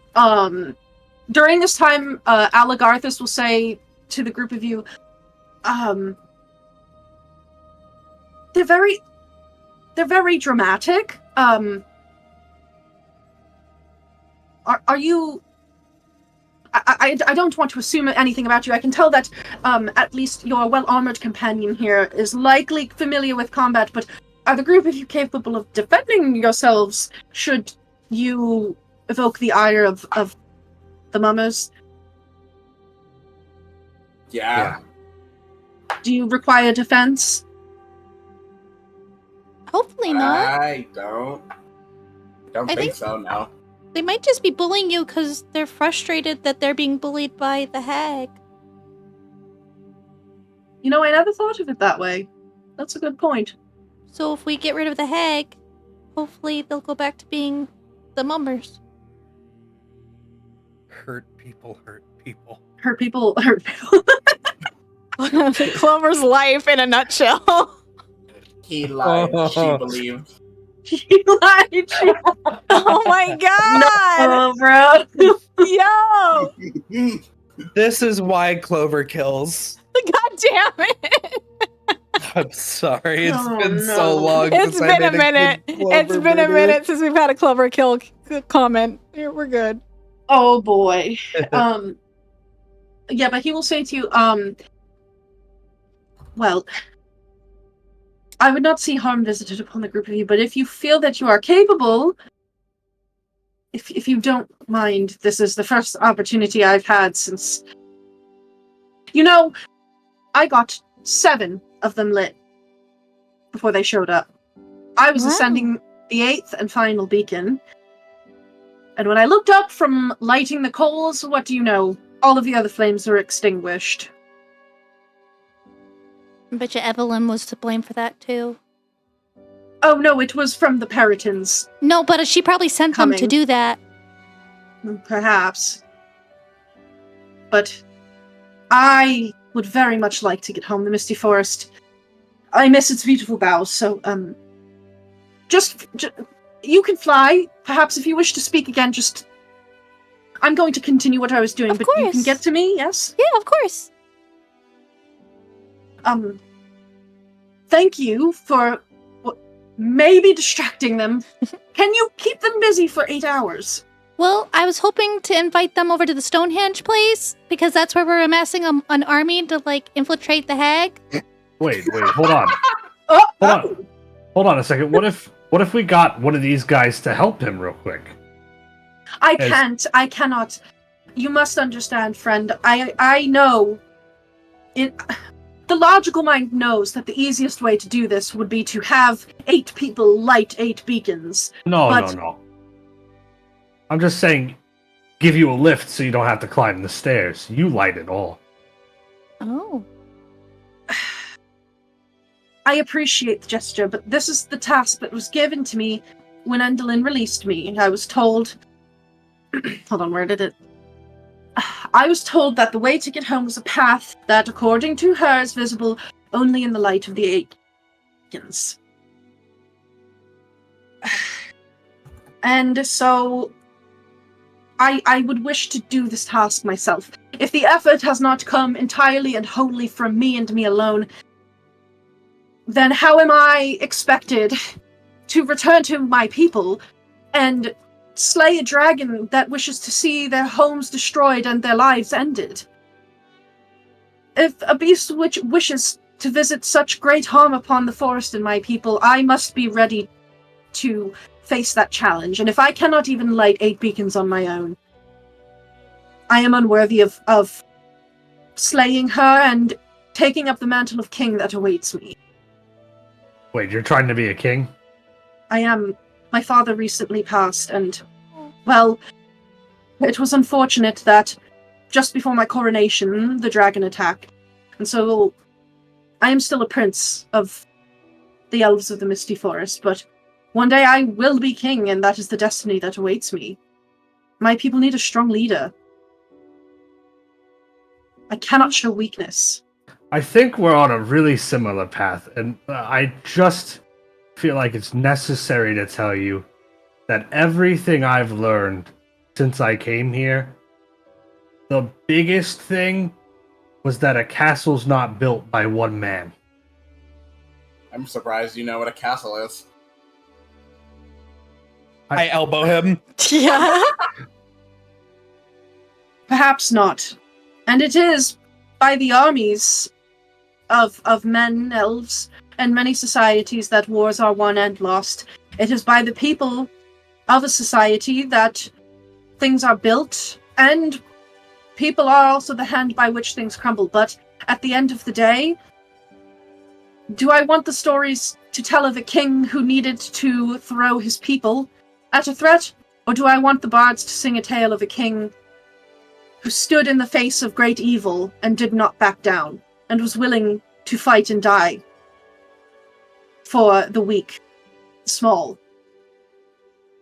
If you want to be the only person that gets rewarded for the victory, you're not fit to be a king yet. I seek no reward. I seek only to make sure that my people are safe, and I cannot in good conscience throw any soldiers against this dragon. Those men and women have families, children, businesses.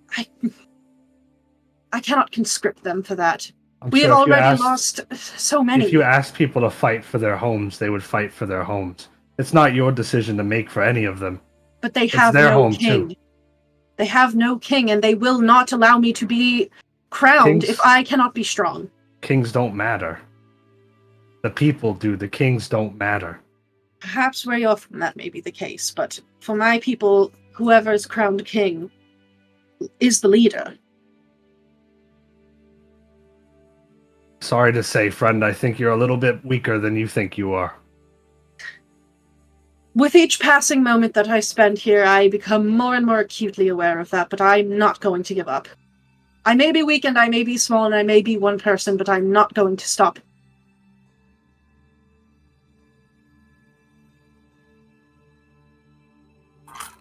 Home is too important. I don't think asking for help is weak. You guys gotta understand that just because you believe it is the right way does not mean it's the way that things need to be done. You have to let him either learn on his own, or figure it out on his own. You can't. There are just some things that you can't. Some philosophies you can't convince people to take up. As I said, I have a lot of time. Nothing but time as an elf. And here in the Feywild, well, time isn't so linear. If I relent, it's showing weakness, and I refuse to be seen as weak. It is my destiny to be king, and so I shall continue on until I am successful. I appreciate your kindness and your thoughtfulness, and that you understand what I am going through. But this task of climbing these beacons and lighting them must be done by my hand. It is my path home that Endelyn gave to me. I think you'll go home soon. I hope so, the Misty Forest.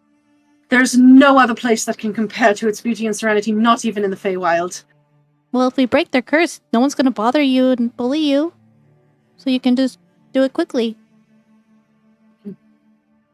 Oh, however quickly it takes to climb all those stairs. Well, it was my hope that the Greyhawk Mamas would grow bored of their antics, so if that should happen, it is what I had already hoped would occur. I won't complain about that, but the task, as it is with the beacons, that is mine, and mine alone. Do you understand? I get it, it's your last thing.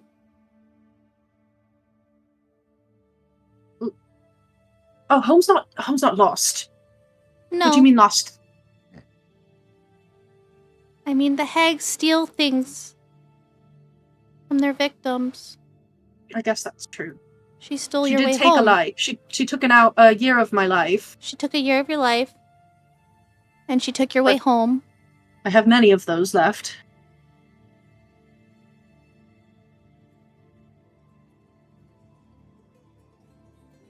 It's why it's just like why I can't give Dove her lost thing. Dove needs to do it herself.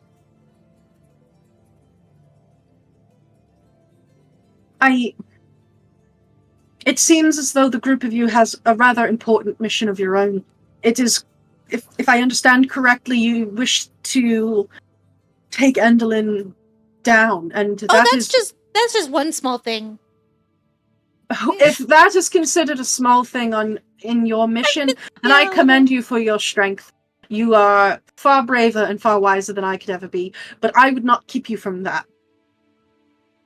There are a lot of people who suffer greatly at the hands of Endelyn, and things are only getting worse now that her sisters are there in the castle. Yeah. We gotta deal with her sisters too. I forgot about them being there. Like I said, one small thing.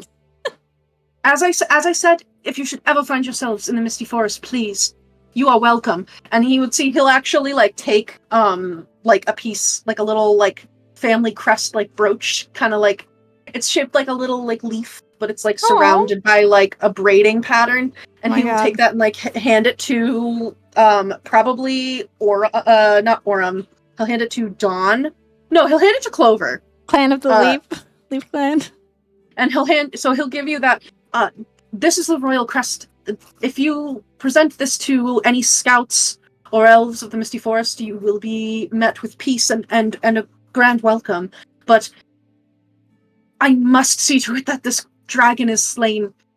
Should I complete that before you are done with the assault on the castle here, please, I will certainly return and lend you my blade. But I must do this. My people are in great peril. Nod.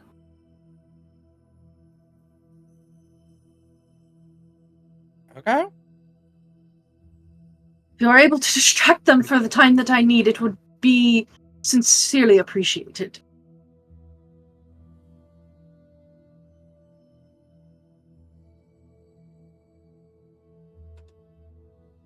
Right. Good We luck. can try, right? You know.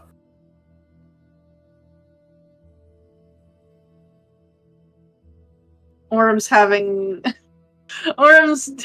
going through it mentally right now, like on the inside. I feel like there's a lot of things going on in that shiny head of his. It's just a very selfish king. It feels like.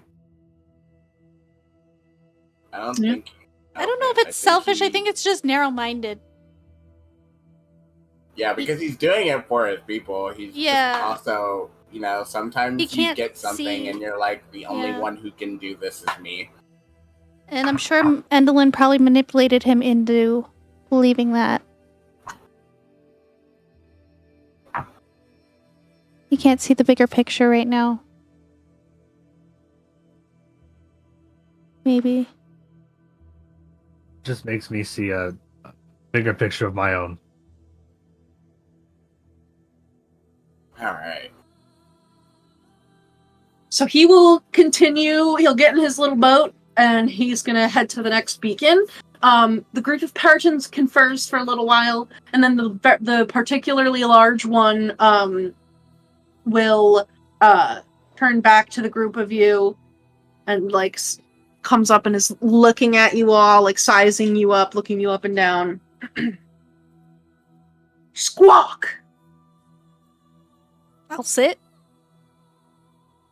Also sits. As I'm going to sit, I'm like, am I doing comprehend languages, or are we really okay? I mean, I'm gonna squat, but I'm not gonna sit. They will accept that. And then you can see they back up and like they're here on like the ground. Two of them will like put their wings up and basically like bring their wings together almost like a little makeshift curtain. oh my god. And you can see that they're like actually they're basically like, let's see. How do I describe this?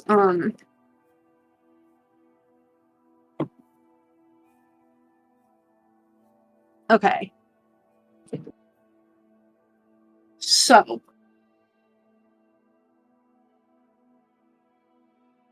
The one that Clover spoke with initially that had like a very sing-songing, squawking voice starts like squawking this like intro melody to all of you. And then two of them, like they put their wings up like little curtains. And you can see a third one that has like very, very colorful like red and green feathers. Seems to have like found some like red clay or dirt and like rubbed it in a circle at the end of his snout and begins like trying to like throw rocks in the air and like juggle them like with his talons. And then eventually like he will fly out of the way and they will part their little wing curtains and the group of them begins performing this like pantomime. And they're making these like very exaggerated like big gestures and like using their wings like to really like make everything seem very exaggerated. And they begin performing like a pantomime play for you. How long do you guys sit here for as this performance is happening? Oh my god, we can keep them we can just fucking let them just continue to perform until he finishes whatever the thing he's trying to do.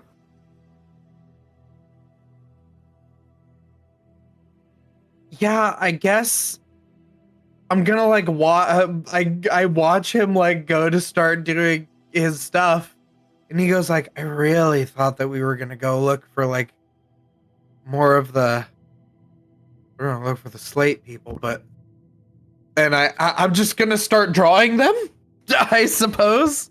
Gonna start doing a bunch of sketches of them and their dance. Okay. He's fine watching. For I don't know, like.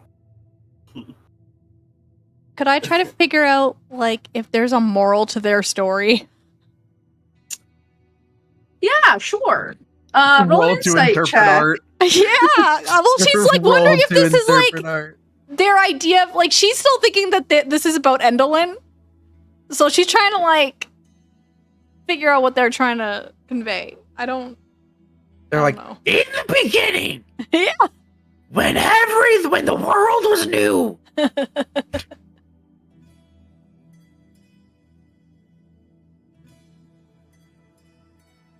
You can make sorry, I don't remember if I said it, but you can make an insight check to try to understand what the pantomime is. Hey, not bad. 17. Okay. Yeah, so from what you can garner, there is this story unfolding about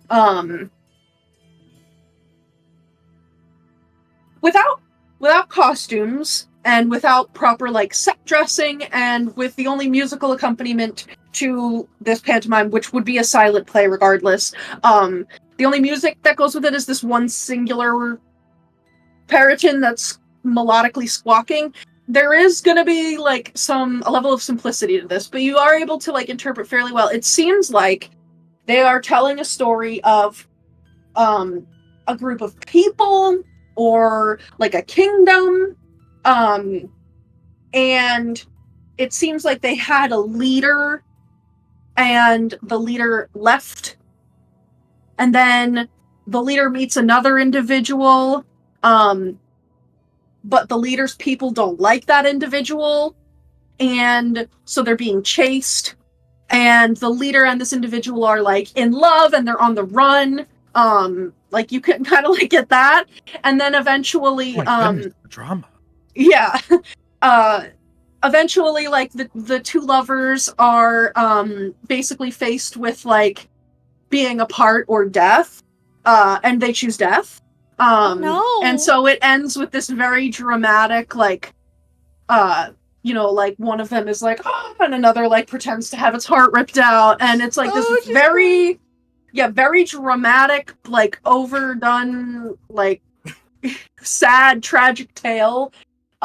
Think Romeo and Juliet, but like trashier. And you're also you don't have the context of like what the groups of people are or who the individuals are.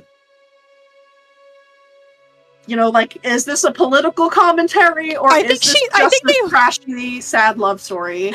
I think they want us to kill Endolin is the consensus.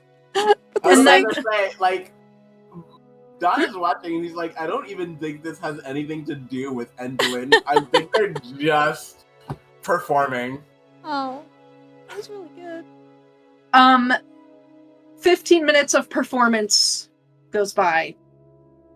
30 minutes. Oh my god. 45. They're really stretching it out. After Huh? nearly an Oh, hour. we're like doing like a Oh, filler episodes. Gotcha. I see. Yeah. So after like nearly an hour, the performance is finished. Okay. And all of them like take these big elaborate bows and then like they like go back. Clover claps. Oh yeah. Oh, she's enthralled. Well, Clapperclaw can't really clap. He's doing this, and like, Amador is there, like holding Pollinella, and is like, Pollinella, my love, we shall never be parted, even in death. And you can see that she's just like, if I think as you had Speak with Animals on, technically it would be over by now, but like, Aurum, you can hear that she's just like, yummy pollen, and like is like being hugged by him, and is like, I love flower good, and is just like nestled up into his petals on his like face. This girl is not here. Oh my god. And then I think Squirt also can't clap, but he's like, all right. Right. Yeah. So for Dawn, for Ego, for Aurum, anything that you're doing during the performance or as it is concluding? I think it reminds Aurum of like home, like a fire dance or something. So I think he kind of like takes out his drum and does like just a little tap for himself, just to like make it more intriguing for himself, I guess. Okay, so like yeah, you know, like when there's like swells and drama, you like Yeah. and then like maybe if there's something tense, you're doing like Oh. slow. Okay. Yeah. I think I think, to be entirely honest, if Ego is sitting there and drawing, Ego's gonna make progress towards copying a spell in their book. But trying to ascertain maybe some magic from their dance through drawing them. Roll a wisdom saving throw, Ego. Okay. Oh, no. Yeah. I'm technically sitting next to Dawn, so You do I are. get his You aura? could get your little plus. Wisdom. Well, that's good that it's such a big plus, because it's an 8 plus 9 for 17. Yeah, you're able to focus on, you know, whatever work you have going on for copying a spell, but there are a few times during this performance where you feel drawn to just, like, watch certain scenes, and, like, at one point you feel like a tear, like, slowly rolls over the crest of your eyelid and slides down your cheek.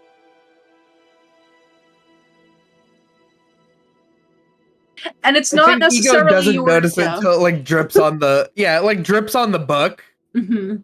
and Ego's like, And you don't feel any, I mean, like, whatever you feel it in this experience of you mainly copying your spells and only half paying attention, whatever you feel is your own, your body has a physiological reaction to it of shedding a tear. yeah, I do think it's like wiping it. It's sort of like, wait, I moved. So I do think that like I close it and I'm like,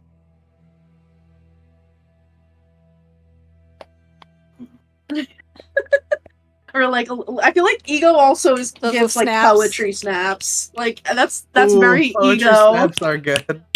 I think I did that in the beginning. I think I did Yeah. that in the beginning when we were at Witchlight. I did. Yeah, some when you did your poetry poetry battle. fight. Yeah. Yeah. Yeah, so I don't think that I finished copying any spell. I think at some point I was like, wait. I'm gagged. And then for Dawn, anything you'd want to do during the performance or after, anything you want to say, throw a tomato at them, cry, pee yourself, do whatever you got to do. He's just Boo, happy, tomato. happy to let them perform because it seems like it's making them happy, and it's also letting the other guy go on with his little self-imposed mission. So Okay. he's like, yep, everyone's happy. What is Dawn's reaction when they conclude their pantomime? God.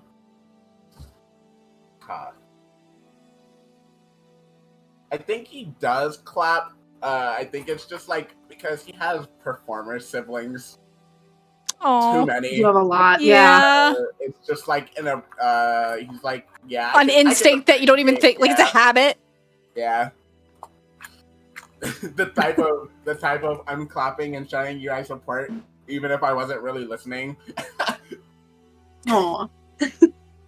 Yeah. And for Aurum, I think because just like a note during their performance, because you are like of the people that are currently here right now, like you and Saoirse would notice this because of your wisdom. You could see the shadows. There are humanoid shadows attached to these individuals, and like you can see what the shadows are also pantomiming like during the whole thing. Oh. So like I think that probably helps with like some of the figuring out of like context, and you can point that out to the party if you want. It's just kind of like a flavor thing that's happening. But the they're totally down for like the drumming. The one that's singing and squawking along to the story will like come over, will like slowly make her way over closer to Aurum so that they can riff off of each other. And as they're like doing their big elaborate bows, you can see that the big one that was like in charge and like making you guys get down is like looking up at all of you and like assessing your reactions and sees that everyone is clapping and is like squawk. And the rest of the performers look up and see that you're all clapping and are like squawk, squawk, squawk, and their feathers get all like fluffed up and they're jumping around, and you can see Aurum, their shadows are like woo, they're celebrating, they're like clapping. We completed a play. Patting each other's back, doing things like that. And one by one they begin to fly off, and they just like start vacating the premises. Oh. Like they're not going towards Aligarthus, like they're leaving. They just wanted someone to appreciate their art. Oh, they were bothering him because he wasn't sitting down to listen to watch. Wow. The leader will come up to the group of you and inclines his head. Squawk, squawk, squawk. And you can see he like starts to like put like his beak under his like he has like a beak snout. It's like both but neither underneath his wing, and he pulls out this sort of something that has this sort of like pearlescent sheen to it in his beak. And it's something like long. And he holds out his snout probably to Clover. I think Clover probably had like the most visible like big reaction. Like you were the one that was like, yay! And so he'll hold it out to you. I'll take it. And he opens his beak, and there's this like long, conical, smooth, white object in your hand, sort of like a wand, almost as if it's made of like these two tendrils, like a double helix spinning on each other and ending in a fine point. And this material feels so soft and smooth, and it has this warmth to it as you hold it. That just, you inherently just feel like light and happy and also very safe. Okay. And like you don't even need to turn on the magic eyes to know, like it's like this magical. thing is so powerful that like you can see it with regular eyes. Like just since you kind of like for flavor have magic eyes, like you can kind of even get a little bit of a vibe normally from this object. Yeah. But it's like maybe 1.5 feet long. And at one base it's like, you know, maybe the size of like a dollar coin, or what's this big? Like the circumference of a pill bottle. Or like a soup can-ish, and then it goes and ends in a point. Okay. Wow. And he will drop that into your hands. Gives another big bow. It's beautiful, and your performance was amazing. I'll put into his mind, don't tell, but I think you made Eco cry from, like, movement. Squawk! Yeah. Squawk! Squawk! Squawk! Squawk! And he like taps some of the rocks around him. Oh. It can make a shelter? Squawk! Oh, here we go. He goes, Squawk! Swim. And Swim. he taps a rock. Swim through rocks. oh, Squawk! The people with the hair. Oh, yeah. The Koreds. The Koreds. Squawk, squawk, squawk, squawk, squawk, He's squawk, squawk. Squawk. Stonehenge. Where? Squawk, squawk, squawk, squawk, squawk. Squawk. Oh, you're gonna go? Are you? Squawk. Oh, you guys are going. Okay. Makes sense. You're gonna go there? Squawk. Yeah, we're gonna go there after we get everybody. Squawk. Yeah. Squawk. You'll But meet you us might there. need a note. We might need to give them a note. Squawk. Squawk. Oh, they're gonna come from the sky. They're gonna come He from like the starts sky. like violently like pecking. He's like, and then The hag. squawk, Yeah. and like Right. stomping. All right. I just messed up my cutie little bandana. It's so cute. I love We how it was have so air aggressive. support. We have air support. Squawk. Yeah. Squawk. Squawk. While we go in, you're coming. Eyes. Yep. Squawk. Okay, yeah. You'll attack from above. Squawk. Gotcha. Squawk. Okay. Squawk. From around. Surround the place. Oh, like Sneak? no, The her spooky shadows. the defenses. Squawk. He's like we've lost him. I'll just detect thoughts. Fuck it. Oh my god. She's like I really tried. Okay. Yeah, so detect thoughts, you basically get like what's at top of mind for him. Yeah, which is what he's trying to describe to us. So, you get an image. Oh. Let me...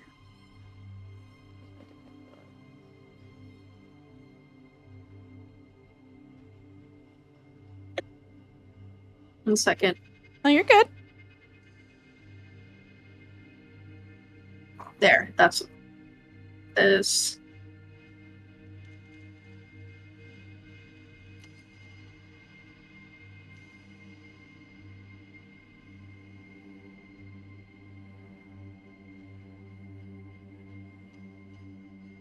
And then we need this. You just confirm something really quick. Okay. We're So getting you would info. get. Yeah. So you go into his like mind, just kind of like scraping the surface, and you can see that he's not really like thinking in like words or language, because that it seems like that ability's kind of been taken from him. Okay. But you get an image of an amphitheater, made of metal and stone that sits high atop a mountain as sheets of rain pour down and lightning strikes and arcs all across it.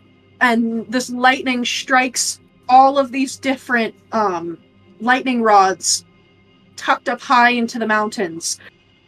And you see as these pieces of a set and contraptions on a stage begin to move as the lightning flows through them. And you see little people performing on a stage and an audience of dark figures, and high up in the VIP booth is an individual who would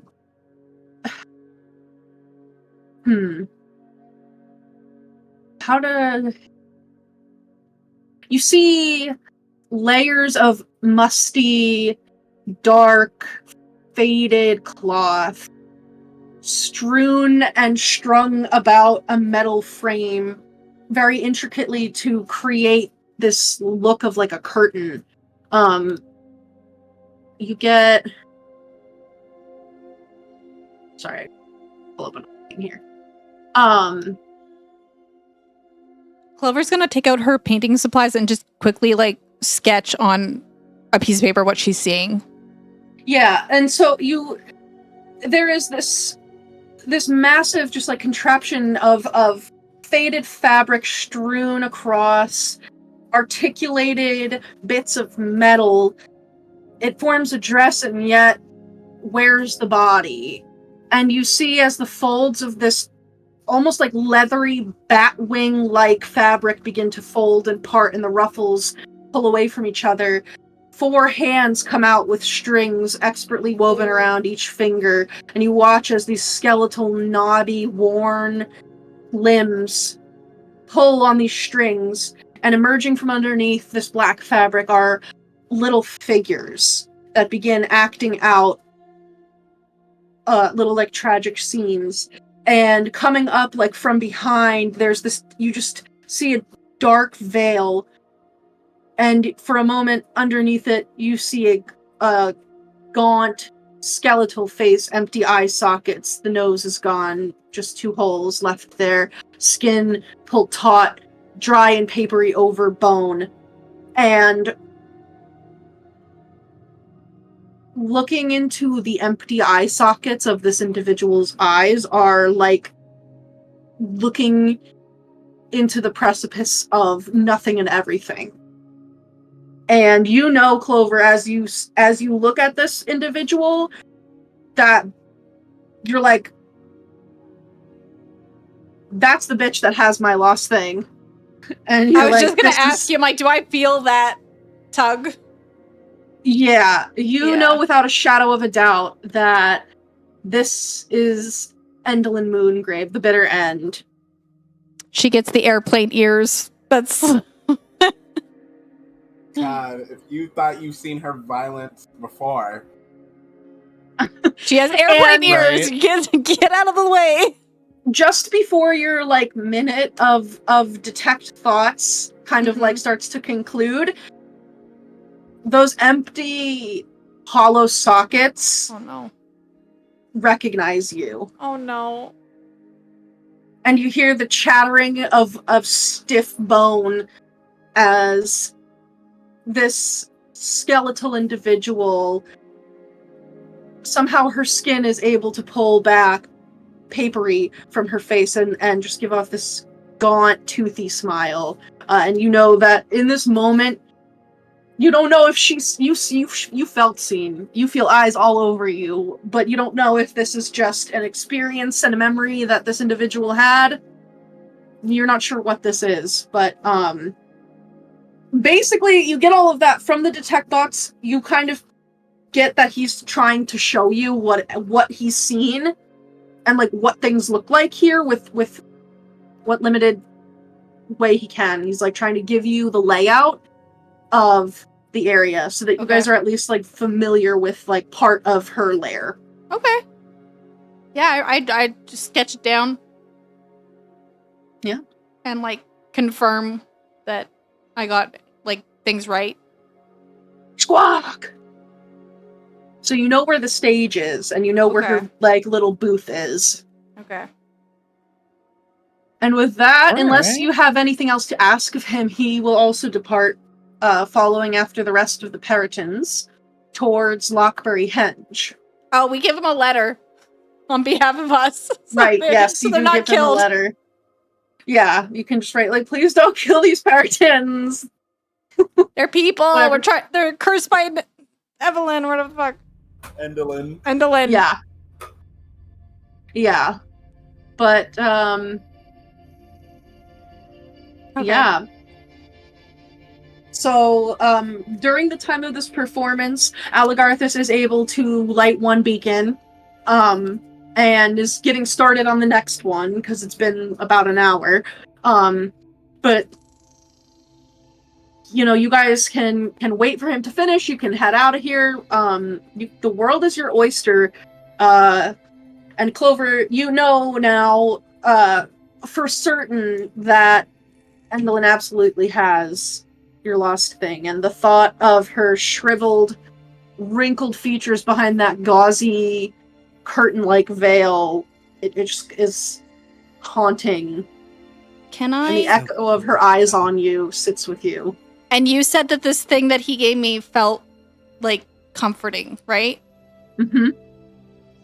After seeing her, I'm like, guys, I need a minute. Well, more like an hour. And I sit down and have a short rest. I'm going to try and attune to this thing. Okay. I want to know what it does.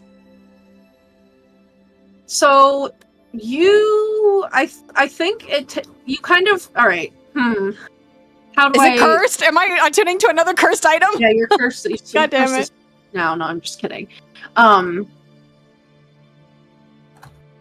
You pull. Let's see.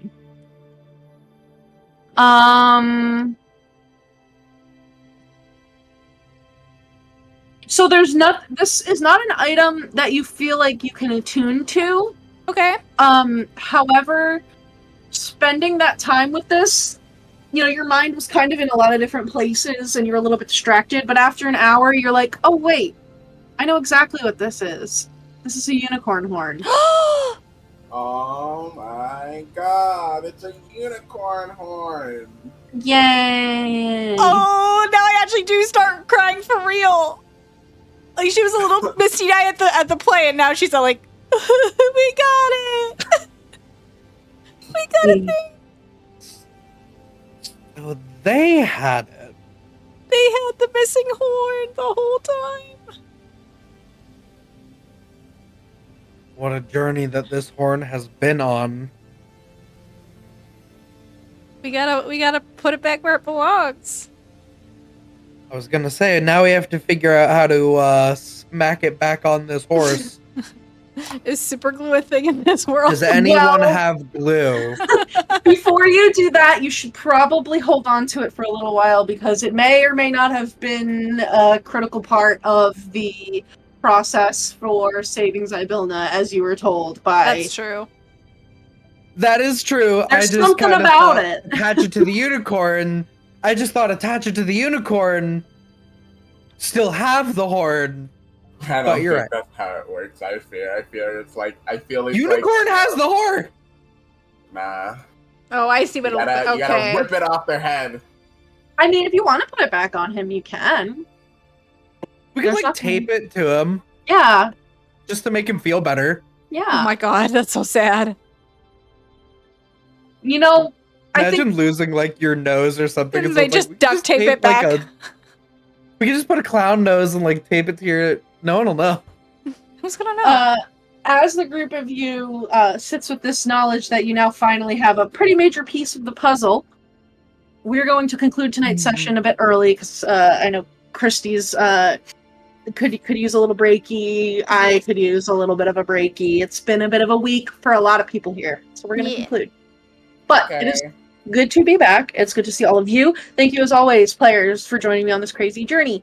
Thank you to those of you who are watching either now or in the future. We love having you here. Oh, sorry if I just made noise with my mic.